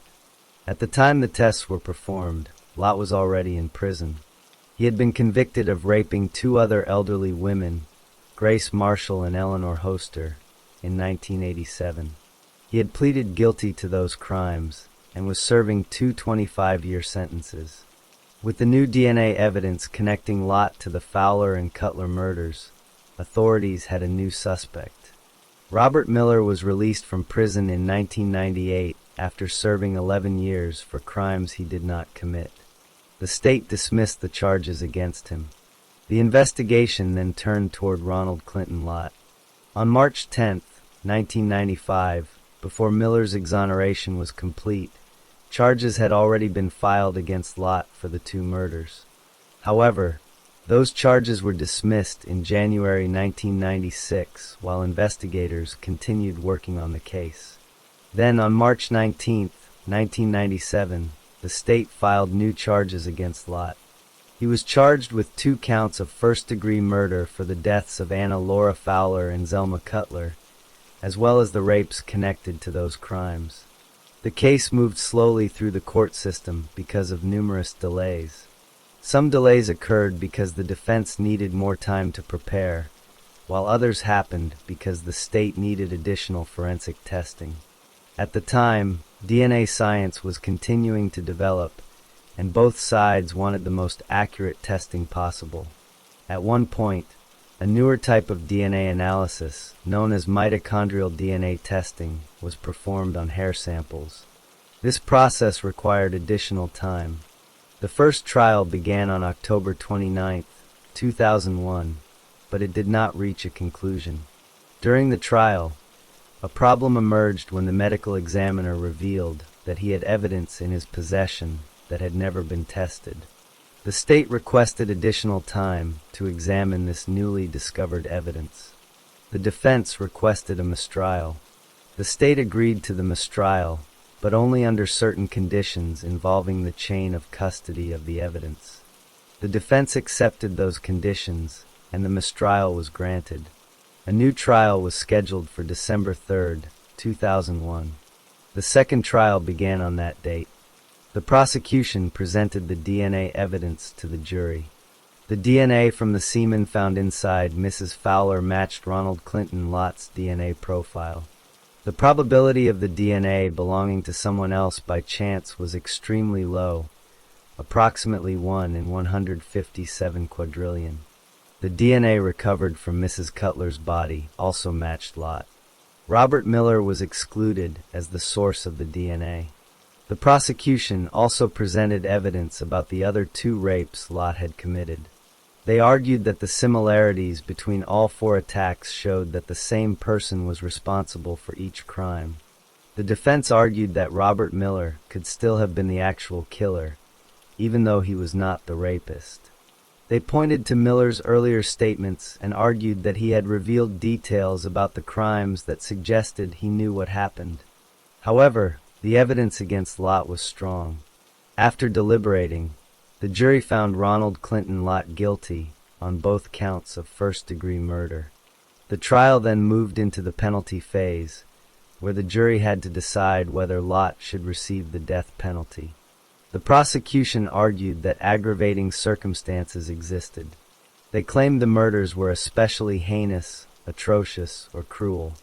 They also argued that the murders were committed to avoid arrest or prosecution because Lott killed the women, so they could not identify him as the person who raped them. The defense presented witnesses who testified that Lott had behaved well while in prison and was not a danger while incarcerated. They also presented a family member who said she loved him. The defense even called Jim Fowler, the son of Anna Fowler, who asked the jury to spare Lott's life. The jury rejected one aggravating circumstance, the claim that Lott would continue to be a threat to society. However, they found the other two aggravating factors to be true. After weighing those aggravating circumstances against the mitigating evidence presented by the defense, the jury determined that the aggravating factors outweighed the mitigating ones. On January 18, 2002, the judge formally sentenced Ronald Clinton Lott to death for each of the two murders. Following his conviction and sentencing, Lott appealed his case. He raised several issues during the appeals process. He argued that his right to a speedy trial had been violated because of the long delays. He argued that evidence about his other crimes should not have been admitted. He claimed that the jury instructions regarding aiding and abetting were incorrect. He also argued that his attorneys had provided ineffective assistance by failing to present more evidence about his difficult childhood. The Oklahoma Court of Criminal Appeals reviewed all of his arguments. In September 2004, the court rejected each one and upheld both his convictions and his death sentences. Lott then appealed to the federal courts. He filed a petition for a writ of habeas corpus in federal district court, but the court denied his petition. He appealed that decision to the 10th Circuit Court of Appeals. In January 2013, the 10th Circuit also denied his appeal. Lott then asked the U.S. Supreme Court to hear his case, but the court declined. At that point, all of his legal options had been exhausted. In November 2013, the Oklahoma Pardon and Parole Board held a clemency hearing. Lott appeared through teleconference from prison. During the hearing, he apologized to the victims' families. He said he was sorry for what he had done and asked them for forgiveness. However, he did not ask the board to spare his life. His attorney encouraged him to make that request, but Lott refused. The board voted 4-1 against commuting his death sentence, and an execution date was set. On December 10, 2013, Ronald Clinton Lott was executed at the Oklahoma State Penitentiary in McAlester. The method of execution was lethal injection. He was 53 years old. Before his execution, Lott was offered a final meal. He chose fish, fries, and hush puppies with tartar sauce and ketchup from Long John Silver's. Before the execution began, the curtains in the viewing room opened. Lott looked toward his brother, who raised his fist and nodded. Lott did not make a final statement. The execution drugs were administered. Lott closed his eyes, breathed heavily, and gasped for air 3 times. At 6:06 p.m., he was pronounced dead.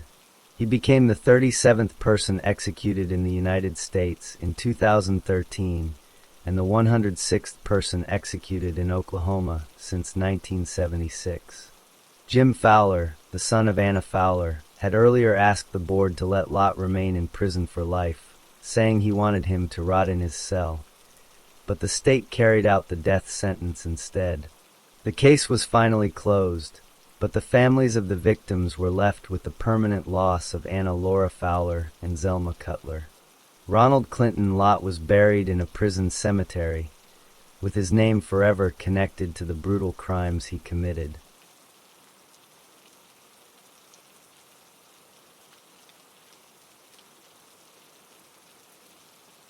Story 4. Alan L. Nicholson was born on July 25, 1972, in Kansas City, Missouri. From the very beginning of his life, Alan did not have a stable or safe home environment. His father was absent.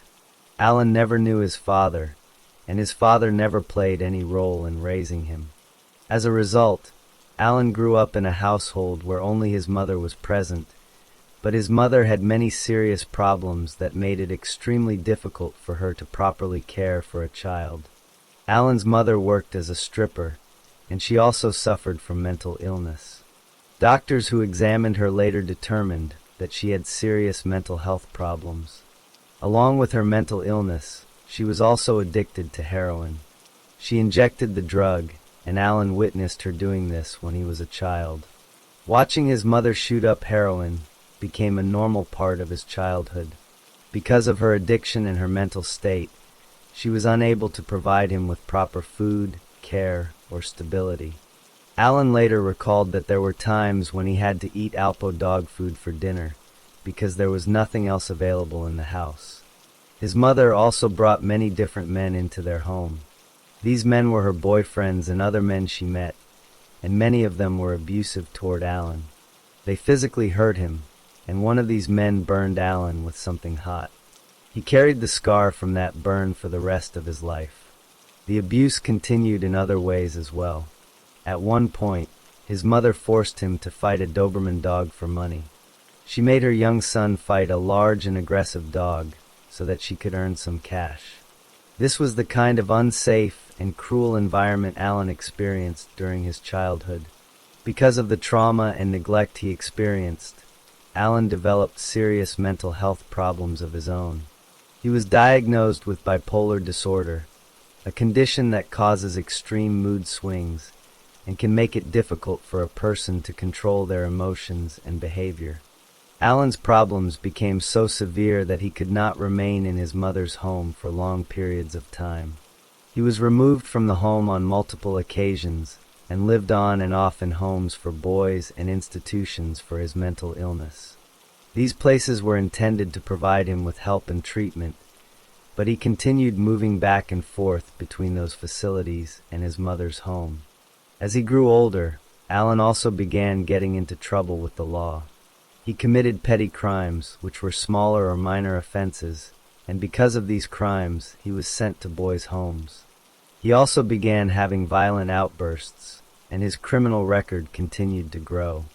On April 19, 1990, he was convicted of assault in the second degree in Jackson County, Missouri. This conviction meant that he had seriously injured another person. Later, on March 2, 1993, he was convicted of offering to commit violence to an officer in Randolph County, Missouri. This showed a pattern of aggressive behavior toward authority figures. While in custody, he also attacked security personnel, including an assault on a guard at the Moberly Correctional Center and another incident at the Clay County Jail. By the time Alan reached his 20s, his situation had become even more unstable. He was homeless and had no permanent place to live. He was also addicted to drugs, and his addiction had taken control of his life. He was unable to maintain regular employment or normal relationships. He spent time in and out of rehabilitation centers, attempting to overcome his drug addiction. In 1994, while Alan was staying at a drug rehabilitation center in Kansas City, he met another man named Dennis Skillicorn. Skillicorn had recently been released from prison after being convicted of second-degree murder for killing a man during a robbery. The two men met at the rehabilitation center and began spending time together. Both had experienced difficult lives and both had criminal histories. At that point, Alan was still struggling with his addiction and mental illness while trying to find a way forward. However, his life remained unstable, and he had not yet found a way to escape the patterns of violence and trouble that had followed him since childhood. In August 1994, Alan Nicholas' son, Dennis Skillicorn, and a third man named Tim de Graffenried decided to take a trip together. De Graffenried was only 17 years old at the time. The three men planned to drive from Kansas City east along Interstate 70 to St. Louis, where their goal was to buy drugs. They were traveling in a 1983 Chevrolet Caprice, an old and worn-out vehicle. They made the trip east, but while returning to Kansas City, the car began experiencing serious mechanical problems. Eventually, it broke down on the highway near the Danville exit. Two highway patrol troopers came across the men and helped push the vehicle to the side of the road. The troopers then left them there. The last thing the troopers saw was the three men walking toward a payphone. This happened on August 23, 1994. The following morning, August 24th, the three men had only managed to travel about 17 miles farther west. Their car broke down again, this time near Kingdom City, Missouri. They tried to find someone who could help them and approached a highway worker who was working in the median of the interstate. However, the worker was unable to assist them. While they were stranded, the three men noticed a nearby house. The home belonged to a man named Merlin Smith. The men decided to break into the house and burglarized it. They stole 4 guns, ammunition, a skinning knife, some money, a pillowcase, loose change, and even a cracker box. After taking these items, they hid most of them in the bushes along the side of the road. They then called for a tow truck to take their broken-down car to a garage owned by Roger Redmond. The mechanic at the garage discovered major problems with the vehicle, but he was able to restart it. The men paid the mechanic using the cracker box filled with change that they had stolen. They got back into the car and drove away, even though the mechanic warned them that the vehicle had not been properly repaired. Instead of driving directly back to Kansas City, the three men headed back toward Merlin Smith's house. They wanted to recover the stolen items they had hidden in the bushes.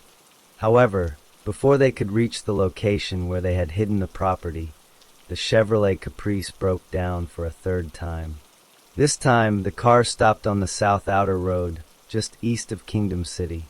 It was sometime between 4 o'clock and 5 o'clock in the afternoon, leaving the three men stranded once again. At the same time, a man named Richard Drummond was driving along that road. Richard Drummond was 47 years old. He lived in Excelsior Springs, Missouri, and worked as a technical support supervisor for AT&T. The vehicle he was driving was a white 1994 Dodge Intrepid that belonged to his employer, AT&T. When Richard saw the three men stranded beside their broken-down vehicle, he decided to stop and help them. He was a kind person who wanted to do a good deed. Richard pulled over and offered to give them a ride to a telephone so they could call for assistance.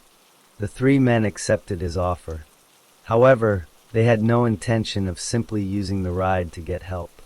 Alan Nicholas' son told Richard to back up the Dodge Intrepid, so it was positioned next to their Chevrolet Caprice. Nicholas' son and the others then loaded all the stolen property from Merlin Smith's house into the trunk of Richard's vehicle. However, they kept 2 weapons with them inside the car, a .22 caliber handgun and a shotgun. Nicholas' son and Skillicorn sat in the back seat of the Intrepid, while de Graffenried sat in the front passenger seat. Richard Drummond sat behind the wheel and prepared to drive them where they wanted to go. As soon as Richard was seated in the driver's seat, Nicholas' son pulled out the .22 caliber pistol and pressed it against the back of Richard's head. He told Richard, "You're going to take us to where we want to go." The three men wanted to return toward Kansas City, so Richard was forced to drive west on the highway. While Nicholas' son held the gun against his head, Skillicorn tried to calm Richard down by asking him questions. He asked Richard whether his wife or girlfriend would miss him. At some point during the drive, Skillicorn noticed that Richard's vehicle had a car phone inside. The men disabled the car phone so Richard would not be able to use it to call for help.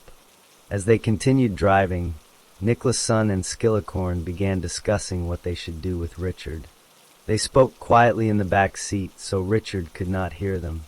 Skillicorn later admitted that they decided they would have to lose Richard in the woods. They had already made the decision to kill him. East of Higginsville, they instructed Richard to take the Highway T exit. From there, they directed him 4 miles north of the interstate onto County Road 202. They eventually found a secluded location surrounded by woods. Nicholas' son ordered Richard to stop the car, and Skillicorn reached over and took Richard's wallet from him. Nicholas' son then forced Richard Drummond out of the vehicle and walked him into the woods. He ordered Richard to kneel on the ground and told him to say his prayers.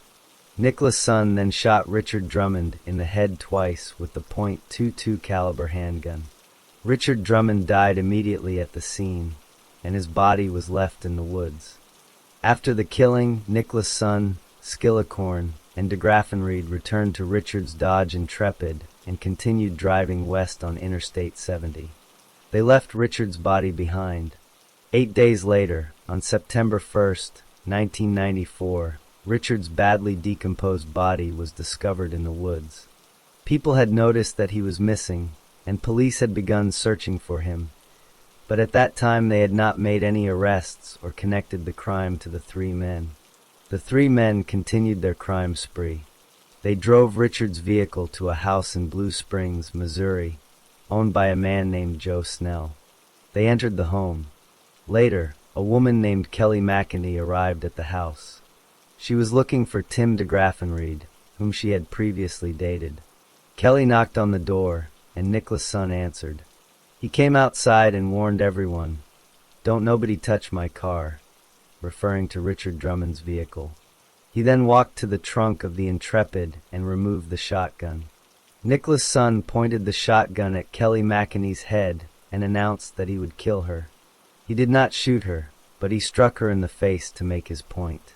He was satisfied that she understood not to touch the car. Later that same day, the 3 men went to another house, this one belonging to a woman named Annie Wyatt. Inside the home, Nicholas' son told Annie Wyatt that he had killed someone in the woods. He described the murder to her in detail and openly admitted what he had done. Afterward, Nicholas' son and Skillicorn met at a local restaurant to discuss their next move. They decided to leave Missouri and drive to Arizona. Tim de Graffenried remained behind in Missouri. Nicholas' son and Skillicorn took Richard Drummond's vehicle and drove west toward Arizona. When they arrived in Arizona, the car broke down again, this time in the desert. The vehicle became stuck in a sandbar and could not be driven any farther. The 2 men approached a nearby home occupied by a couple named Joseph and Charlene Babcock. Joseph Babcock was 47 years old, and Charlene Babcock was 38. Joseph tried to help the men by driving them back to their stuck vehicle. However, Nicholas' son murdered Joseph Babcock. He then returned to the Babcock home and killed Charlene Babcock as well. These were 2 more murders committed during the same crime spree. After committing the murders, Nicholas' son and Skillicorn left Arizona and continued fleeing farther west. They abandoned Richard Drummond's car in the desert. The vehicle was later discovered stuck in the sandbar, and inside it, police found some of Richard Drummond's property, as well as items stolen from Merlin Smith's house. Police also found shell casings near the vehicle. At this point, however, police had still not arrested Nicholas' son or Skillicorn. The 2 men remained on the run. The investigation had begun, but the suspects had not yet been captured. The discovery of Richard Drummond's body came 8 days after he was killed. On September 1st, 1994, searchers found his remains in the wooded area off County Road 202 in Lafayette County, Missouri. The body was badly decomposed because it had been left outside in the summer heat for more than a week. Investigators identified the remains as Richard Drummond through dental records and other evidence. They also determined that he had been shot twice in the head with a .22 caliber handgun. The police immediately began investigating who had killed him and the reason behind the murder. At the same time, authorities were also investigating the burglary of Merlin Smith's home near Kingdom City. During their investigation, they found shell casings at the burglary scene. Later, when they examined the area where Richard's body was discovered, they found shell casings that matched those recovered from the burglary scene. This became an important piece of evidence because it connected the burglary and the murder. Investigators also learned that Richard's company vehicle, a white Dodge Intrepid, was missing, and they issued an alert for the stolen car. The next major development in the investigation came when authorities located the Dodge Intrepid in Arizona. The vehicle was found stuck in a sandbar in the desert. Inside the car, investigators discovered some of Richard Drummond's personal property, along with items that had been stolen from Merlin Smith's home. They also found a letter written by Alan Nicholas' son. In addition, shell casings were recovered near the vehicle, and they matched the casings found at both the burglary scene and the murder scene. This evidence connected all of the crimes together. Police now knew that the individuals who had burglarized Merlin Smith's home were the same people who had killed Richard Drummond and stolen his vehicle. They also knew that the suspects had traveled to Arizona. While authorities were examining the vehicle in Arizona, Nicholas' son and Skillicorn were no longer there. They had abandoned the car and continued fleeing farther west. Eventually, they ended up hitchhiking in California. On October 5, 1994, police officers from the San Diego Police Department arrested both men. By that time, Missouri authorities had already connected them to the burglary and Richard Drummond's murder. After the arrests, investigators questioned the two men. Nicholas' son gave a confession, admitting that he had shot Richard Drummond. He also admitted to the burglary and the murders of Joseph and Charlene Babcock in Arizona. The police had collected enough physical evidence to confirm the details of his confession. Tim DeGraffenried, the third man involved, did not travel to Arizona with Nicholas' son and Skillicorn. He remained in Missouri. After Nicholas' son and Skillicorn were arrested, DeGraffenried cooperated with investigators. He led law enforcement officers to the exact location where Richard Drummond's body had been found. His cooperation helped confirm the details surrounding the crime. The legal process began soon after the arrests. On November 15, 1994, the state of Missouri formally charged Alan Nicholas' son with first-degree murder for the killing of Richard Drummond. His case went to trial on April 22, 1996. The trial lasted several days, and the jury heard all of the evidence presented by the prosecution. This included Nick Lassen's confession, the matching shell casings, the stolen property found inside the vehicle, and testimony from witnesses such as Annie Wyatt, whom Nicholas' son had told about the murder. The jury also heard about his previous criminal record, including his earlier assault convictions. On May 2, 1996, the jury returned a guilty verdict on the charge of first-degree murder. After the conviction, the same jury moved into the penalty phase of the trial. They had to decide whether Nicholas' son should receive the death penalty or life imprisonment without the possibility of parole. The state presented aggravating circumstances, which were reasons supporting a sentence of death. The jury found 4 aggravating circumstances. The first was that Nicholas' son had previously been convicted of second-degree assault in 1990. The second was that he had been convicted of offering violence to an officer in 1993. The third was that Richard Drummond's murder was committed during a kidnapping. The fourth was that the murder was committed during a robbery. The jury also considered mitigating circumstances, which were reasons to spare his life. These included his difficult childhood and his mental illness. After considering all of the circumstances, the jury recommended the death penalty. On June 28, 1996, the trial judge formally sentenced Alan Nicholas' son to death. Nicholas' son did not accept the sentence without further legal challenges. He used every available appeal option. He first appealed his conviction and sentence directly to the Missouri Supreme Court.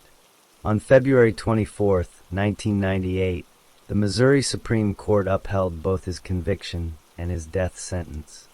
He then appealed to the United States Supreme Court, but on November 30, 1998, that court denied his request for review. Nicholas' son also filed a post-conviction relief motion under Missouri Rule 29.15.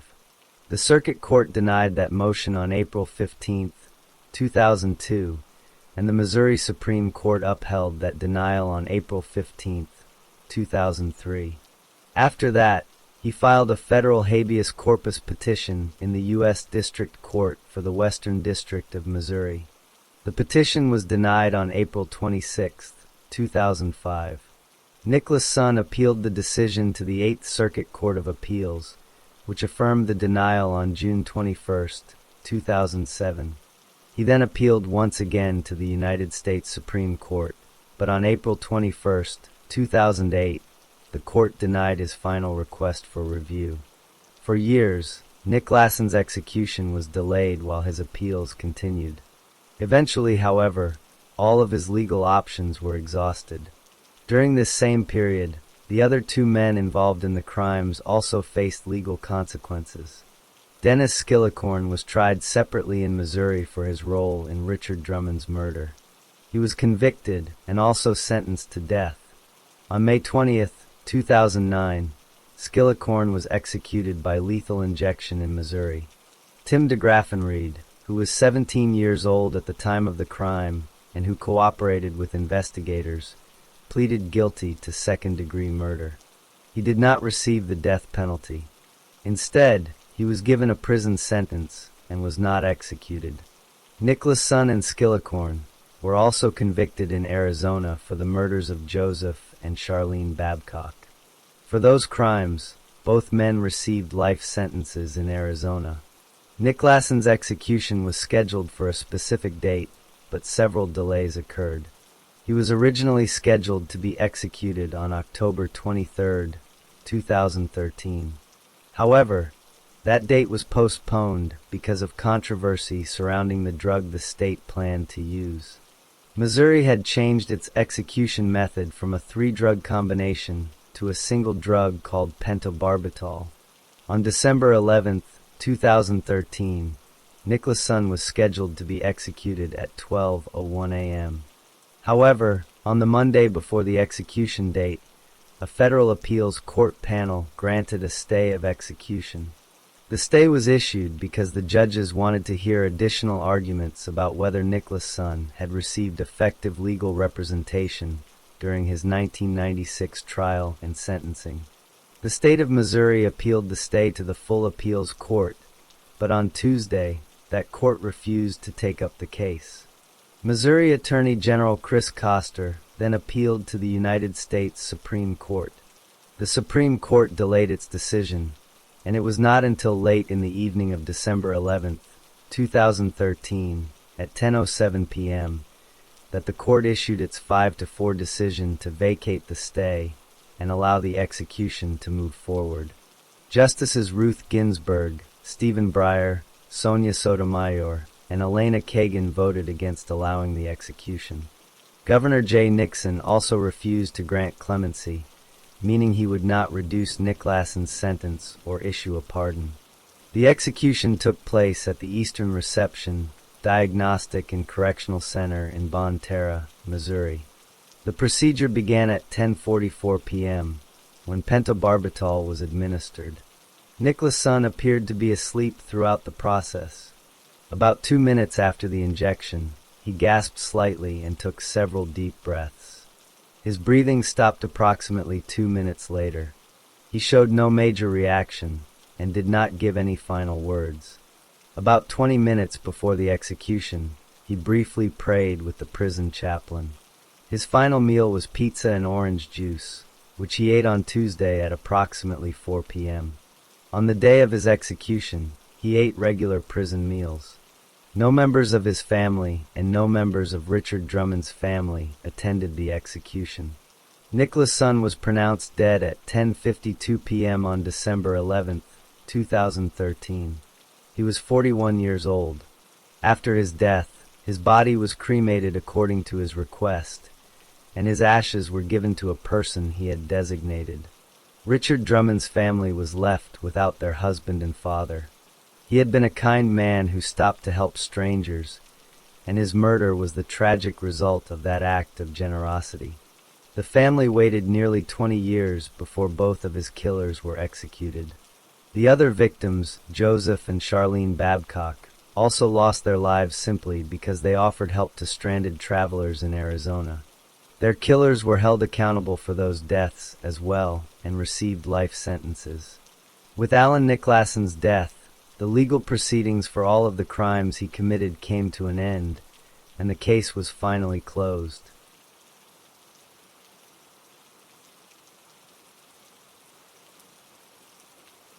Story 5. Johnny Dale Black was born on September 27, 1965, in Oklahoma. He was a white male. His family was not wealthy, and when Johnny was still young, his father left the family. After his father left, Johnny's mother raised him and his two brothers on her own. His brothers were Jesse J. Black and Jimmy Leroy Black. Johnny was the oldest of the three brothers. They grew up together and remained very close throughout their lives. Even as adults, they continued spending a lot of time together, often gathering at each other's homes. Johnny struggled in school. He did not enjoy studying, and he left school before graduating from high school. He never earned a high school diploma. Instead of continuing his education, Johnny spent his teenage years getting into trouble. He did not have a steady job or a clear career path. He lived a rough and unstable life, moving from place to place.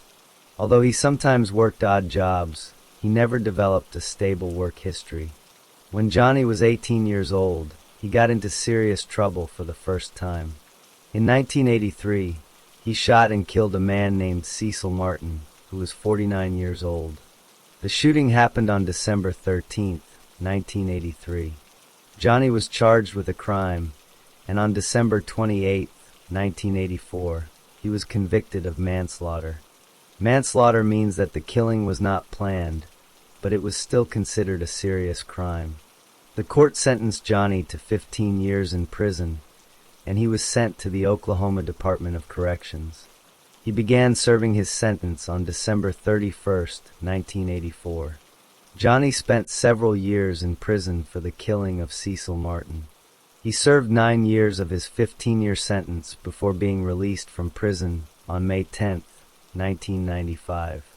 After his release, Johnny tried to live a normal life, but he continued to have problems with the law. In 1993, before he was released from his manslaughter sentence, he had been charged with drug crimes. The charges involved the unlawful delivery of marijuana and the illegal distribution of controlled substances. These charges were filed in Cleveland County, Oklahoma. On January 10, 1994, Johnny was convicted of these drug offenses. The court sentenced him to 4 years in prison for the drug crimes. However, Johnny did not begin serving that sentence immediately. He was placed on probation for the drug charges from January 31, 1994, until January 30, 1998. Since he was still serving his manslaughter sentence until May 1995, the drug sentence could not begin until after he completed the earlier sentence. Johnny started serving the drug sentence on September 14, 1995, and completed it on March 27, 1997. By early 1998, Johnny was out of prison. He was a free man, but he was still on probation for his drug offenses. He was living in the area around Stevens County and Jefferson County in Oklahoma. He was 32 years old and did not have a stable job. Most of his time was spent with his brothers, Jesse and Jimmy. The three brothers often gathered at Jesse's trailer home, where they watched sports together, especially football, and drank alcohol. Johnny did not have a wife or children. He lived a simple and aimless life. His past included violence, as he had previously been imprisoned for taking a life and for selling drugs. However, after his release, he tried to stay out of trouble. He was not planning any new crimes. He mostly spent his days with family and friends. Johnny often carried a pocket knife with him, but that was not considered unusual for men in that area. Many people carried knives for everyday use. On the evening of January 4th, 1998, Johnny was at his brother Jesse's trailer home. He was watching football playoffs with his brothers and some friends. The night was cold and dark, but the group was simply drinking and relaxing. Nothing seemed unusual. Johnny did not know that the events of that evening would soon lead to a serious crime. At that moment, he was only a man spending time with his brothers, watching football, and enjoying the evening. He was not thinking about violence or crime. That evening at Jesse's trailer, the group was watching football when a man named Cal Eugene Shankles arrived. Shankles appeared nervous and upset. He told the Black brothers and another man named Robert William Seals that he needed their help. Shankles explained that a man named Justin Hightower was looking for him because Shankles had been having an affair with Hightower's soon-to-be ex-wife. Hightower was angry and wanted to confront him in a fight. Fearing what might happen, Shankles asked the Black brothers and Seals to come with him to find Hightower. He wanted them to be there in case a fight broke out and to help protect him. Johnny agreed to go with Shankles. His brothers, Jesse and Jimmy, agreed as well, and Robert Seals came along too. The 5 men left the trailer and got into a green neon car that belonged to Shankles' mother. Johnny sat in the driver's seat, while Shankles sat in the front passenger seat. Shankles watched the road, looking for Hightower's vehicle. He had told the group that Hightower drove either a black Blazer or a black Suburban, so they were searching for a black SUV. The group drove around the area near Ringling, Oklahoma, a small town in southern Oklahoma. They traveled along State Highway 89, searching for Hightower's black vehicle. They never found Hightower, but they did come across another black SUV. At the same time, a man named Bill Pogue and his son-in-law, Richard Lewis, were driving in Bill's black Blazer. Bill Pogue was 54 years old. He was a horse trainer and a rancher who lived near Ringling with his wife and family. He was well liked in the community. Richard Lewis, who was known as Rick, was Bill's son-in-law and was married to Bill's daughter. That evening, Bill and Rick had driven to a convenience store in Ringling because Bill wanted to buy some chewing tobacco. After purchasing the tobacco, they began driving back to Bill's ranch in the black Blazer. It was dark outside, and the roads were mostly empty. At an intersection, Bill's Blazer passed the green neon that Johnny was driving. As the vehicles passed each other, one of the passengers in the neon yelled something toward Bill's Blazer. The men in the neon believed they had found Hightower. They thought the black Blazer was the vehicle they had been searching for. They decided to follow it. Johnny turned the neon around and pulled in behind Bill's Blazer. He drove quickly and flashed the neon's headlights at the Blazer, trying to get Bill to stop. Bill Pogue noticed the neon following closely behind him, but he did not know who the men were or what they wanted. He continued driving. However, the neon was faster. Johnny eventually passed the Blazer and pulled the neon in front of it. He stopped the car in the middle of the dirt road, blocking the way. Bill could not drive around him because there were barred ditches on both sides of the road. The ground was wet and the slopes were steep, leaving him no choice but to stop the Blazer.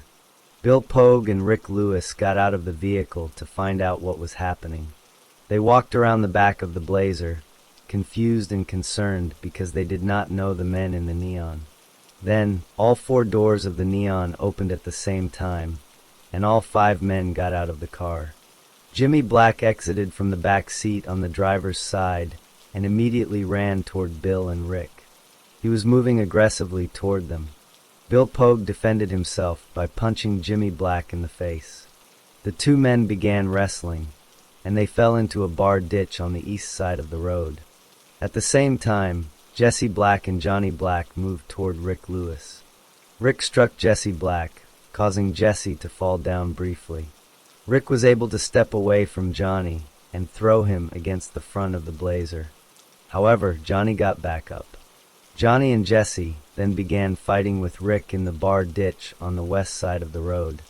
During the fight, Cal Shankles appeared carrying some type of club. He struck Rick Lewis several times in the head with the club. Robert Seals stood near the back of the Neon, holding what appeared to be a tree branch. However, Seals did not take part in the fight. He remained nearby and watched from a distance. The fight was chaotic, with several men attacking and fighting at the same time. Johnny Black was fighting with Rick Lewis when Johnny pulled out his pocket knife. He began stabbing Rick repeatedly. Because the fight was happening in the darkness and everything was happening so quickly, Rick did not immediately realize that he had been stabbed. Johnny stabbed Rick Lewis 13 times. The wounds were located on Rick's back of the head, spine, chest, side, buttock, leg, and arm. Rick was seriously injured, but he did not fully understand the extent of his injuries at that moment. After some time, Rick Lewis was able to break free from the fight and run toward the East Bar ditch. There, he saw Bill Pogue on top of Jimmy Black, holding him down. However, Johnny Black was standing over Bill's back and stabbing him from behind. Rick pushed Johnny away from Bill and helped Bill get back to his feet. Bill had suffered multiple stab wounds. Johnny had stabbed him 11 times. The wounds were deep enough to break Bill's ribs and puncture both of his lungs. Rick Lewis helped Bill walk back toward the Blazer because he wanted to get him to a hospital. As they moved toward the vehicle, Jesse Black struck Rick on the side of the head.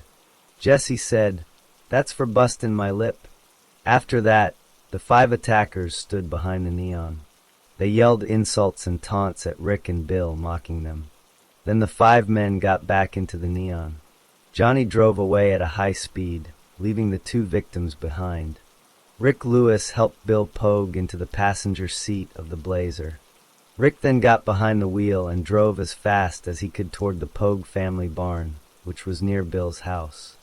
When they arrived, family members came outside to help. They immediately saw that both men were covered in blood and rushed them to Hilton Hospital. Rick Lewis received treatment for his injuries. He had 13 stab wounds, but he survived. Bill Pogue's injuries were much more severe. He died at the hospital later that night, with his family by his side. The 5 men who attacked Bill and Rick soon realized that they had attacked the wrong people. They had been searching for Justin Hightower, but Bill Pogue and Rick Lewis were not Hightower. They were innocent ranchers who were simply driving home after visiting a convenience store. The attack was a case of mistaken identity. However, the consequences were already devastating. An innocent man had been killed, and another man had been seriously injured. The next morning, Johnny Black fled Oklahoma and drove to Texas. He knew police would be looking for him and wanted to escape. He left behind his brothers and the other men involved. He hoped he could avoid being caught. By that time, police had already begun investigating the attack. They had collected evidence from the scene and spoken with Rick Lewis at the hospital. Rick had described the attackers and the green neon. Investigators were beginning to piece together what had happened, but they had not yet arrested anyone. Johnny was on the run. He believed he could escape the consequences of the crime, but he would soon discover that he could not outrun the law. The police investigation began immediately after the attack. Officers went to the scene on the dirt road near Ringling, where they found blood on the ground and signs that a violent struggle had taken place. They also found Bill Pogue's black Blazer, which was still at the ranch. Rick Lewis was in the hospital, but he was able to speak with investigators. He provided a detailed description of the attackers. He described the green neon car and the 5 men who had attacked him and Bill. Rick had seen their faces clearly during the fight, giving police strong leads to follow. Investigators also spoke with other witnesses. They learned that Cal Shankles had been asking people to help him confront Justin Hightower in a fight. They discovered that Shankles had borrowed a green neon from his mother, and they were able to connect Shankles with the Black brothers. Police began searching for the 5 men involved in the attack. They did not have to search for long. The men were already known to local authorities. Johnny's brothers, Jesse and Jimmy, were arrested soon after the attack. Robert Seals and Cal Shankles were also arrested. All 4 men gave voluntary statements to police. They admitted their involvement in the attack and explained what had happened that night. Investigators now had confessions from 4 of the 5 men. Johnny Black had fled to Texas after the attack. He believed he could escape, but police were able to track him down. He was arrested in Texas and returned to Oklahoma. When questioned by police, Johnny also gave a voluntary confession. He admitted that he had stabbed Bill Pogue and Rick Lewis. Johnny told investigators that he never intended to kill anyone. He claimed that he had acted out of fear for his brothers. He said he was trying to defend Jimmy when he stabbed Bill. He also said he did not remember stabbing Rick Lewis. However, he admitted that he had used his knife and that he had stabbed both victims. His confession was recorded, and police now had statements from all 5 men involved in the attack. Johnny Black was charged with first-degree murder for the death of Bill Pogue. He was also charged with assault and battery with a deadly weapon for the attack on Rick Lewis. The charges were filed in Jefferson County, but the trial was later moved to Stevens County. The change of venue was granted because of the amount of pretrial publicity surrounding the case. The trial began in January 1999. The prosecution presented strong evidence against Johnny. They called Rick Lewis to testify, and he described the attack in detail. He explained how the 5 men had stopped the blazer and attacked him and Bill. He also told the jury about the stabbing. The prosecution also presented Johnny's confession and forensic evidence collected from the scene. The defense argued that Johnny had acted in the heat of passion. They claimed that he was trying to defend his brothers and asked the jury to convict him of manslaughter instead of murder. The jury did not agree with the defense's argument. After hearing all of the evidence, the jury took less than an hour and a half to reach a verdict. On January 26, 1999, they found Johnny Black guilty of first-degree murder. They also found him guilty of assault and battery with a deadly weapon. The sentencing phase began the following day. The jury had to decide whether Johnny should receive the death penalty. The prosecution presented several aggravating factors. They showed that Johnny had a prior conviction for manslaughter, which involved violence. They argued that Johnny had created a great risk of death to more than one person.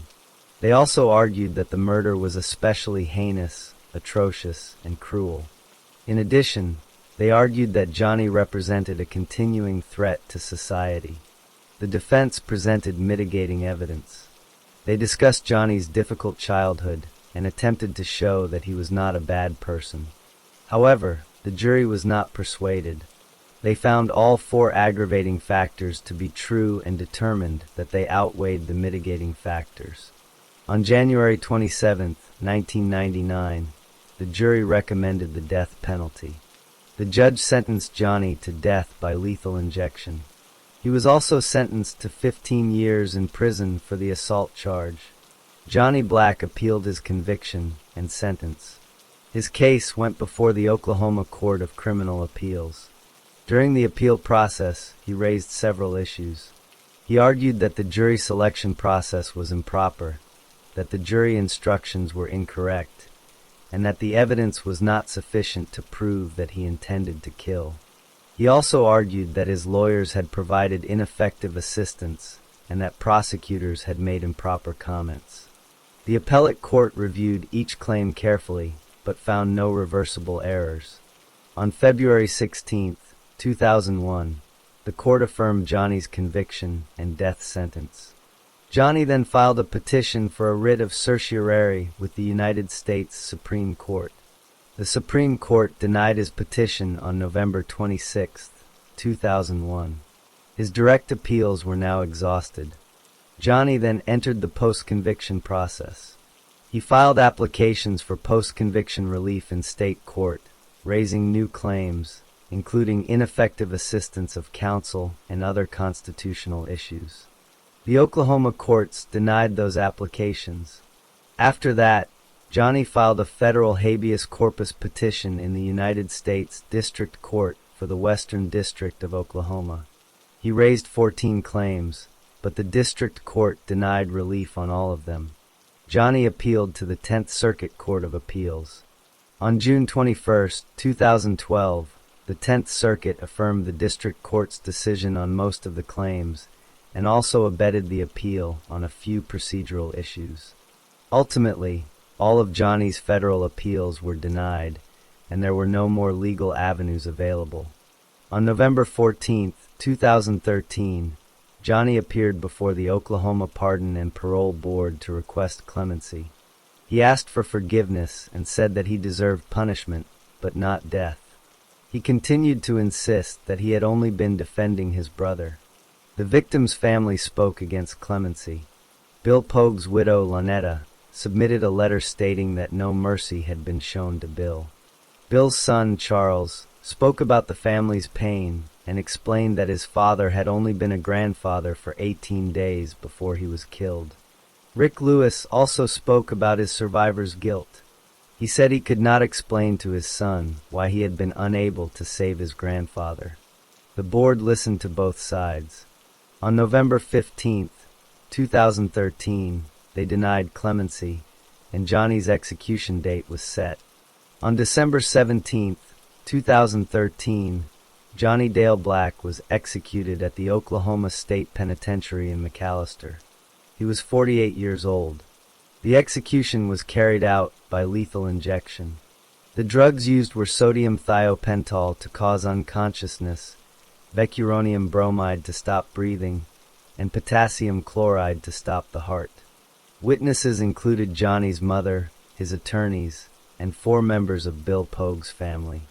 About 15 minutes before the execution, other death row inmates banged on their cell doors as a tribute. Johnny was lying on a gurney with needles placed in both arms.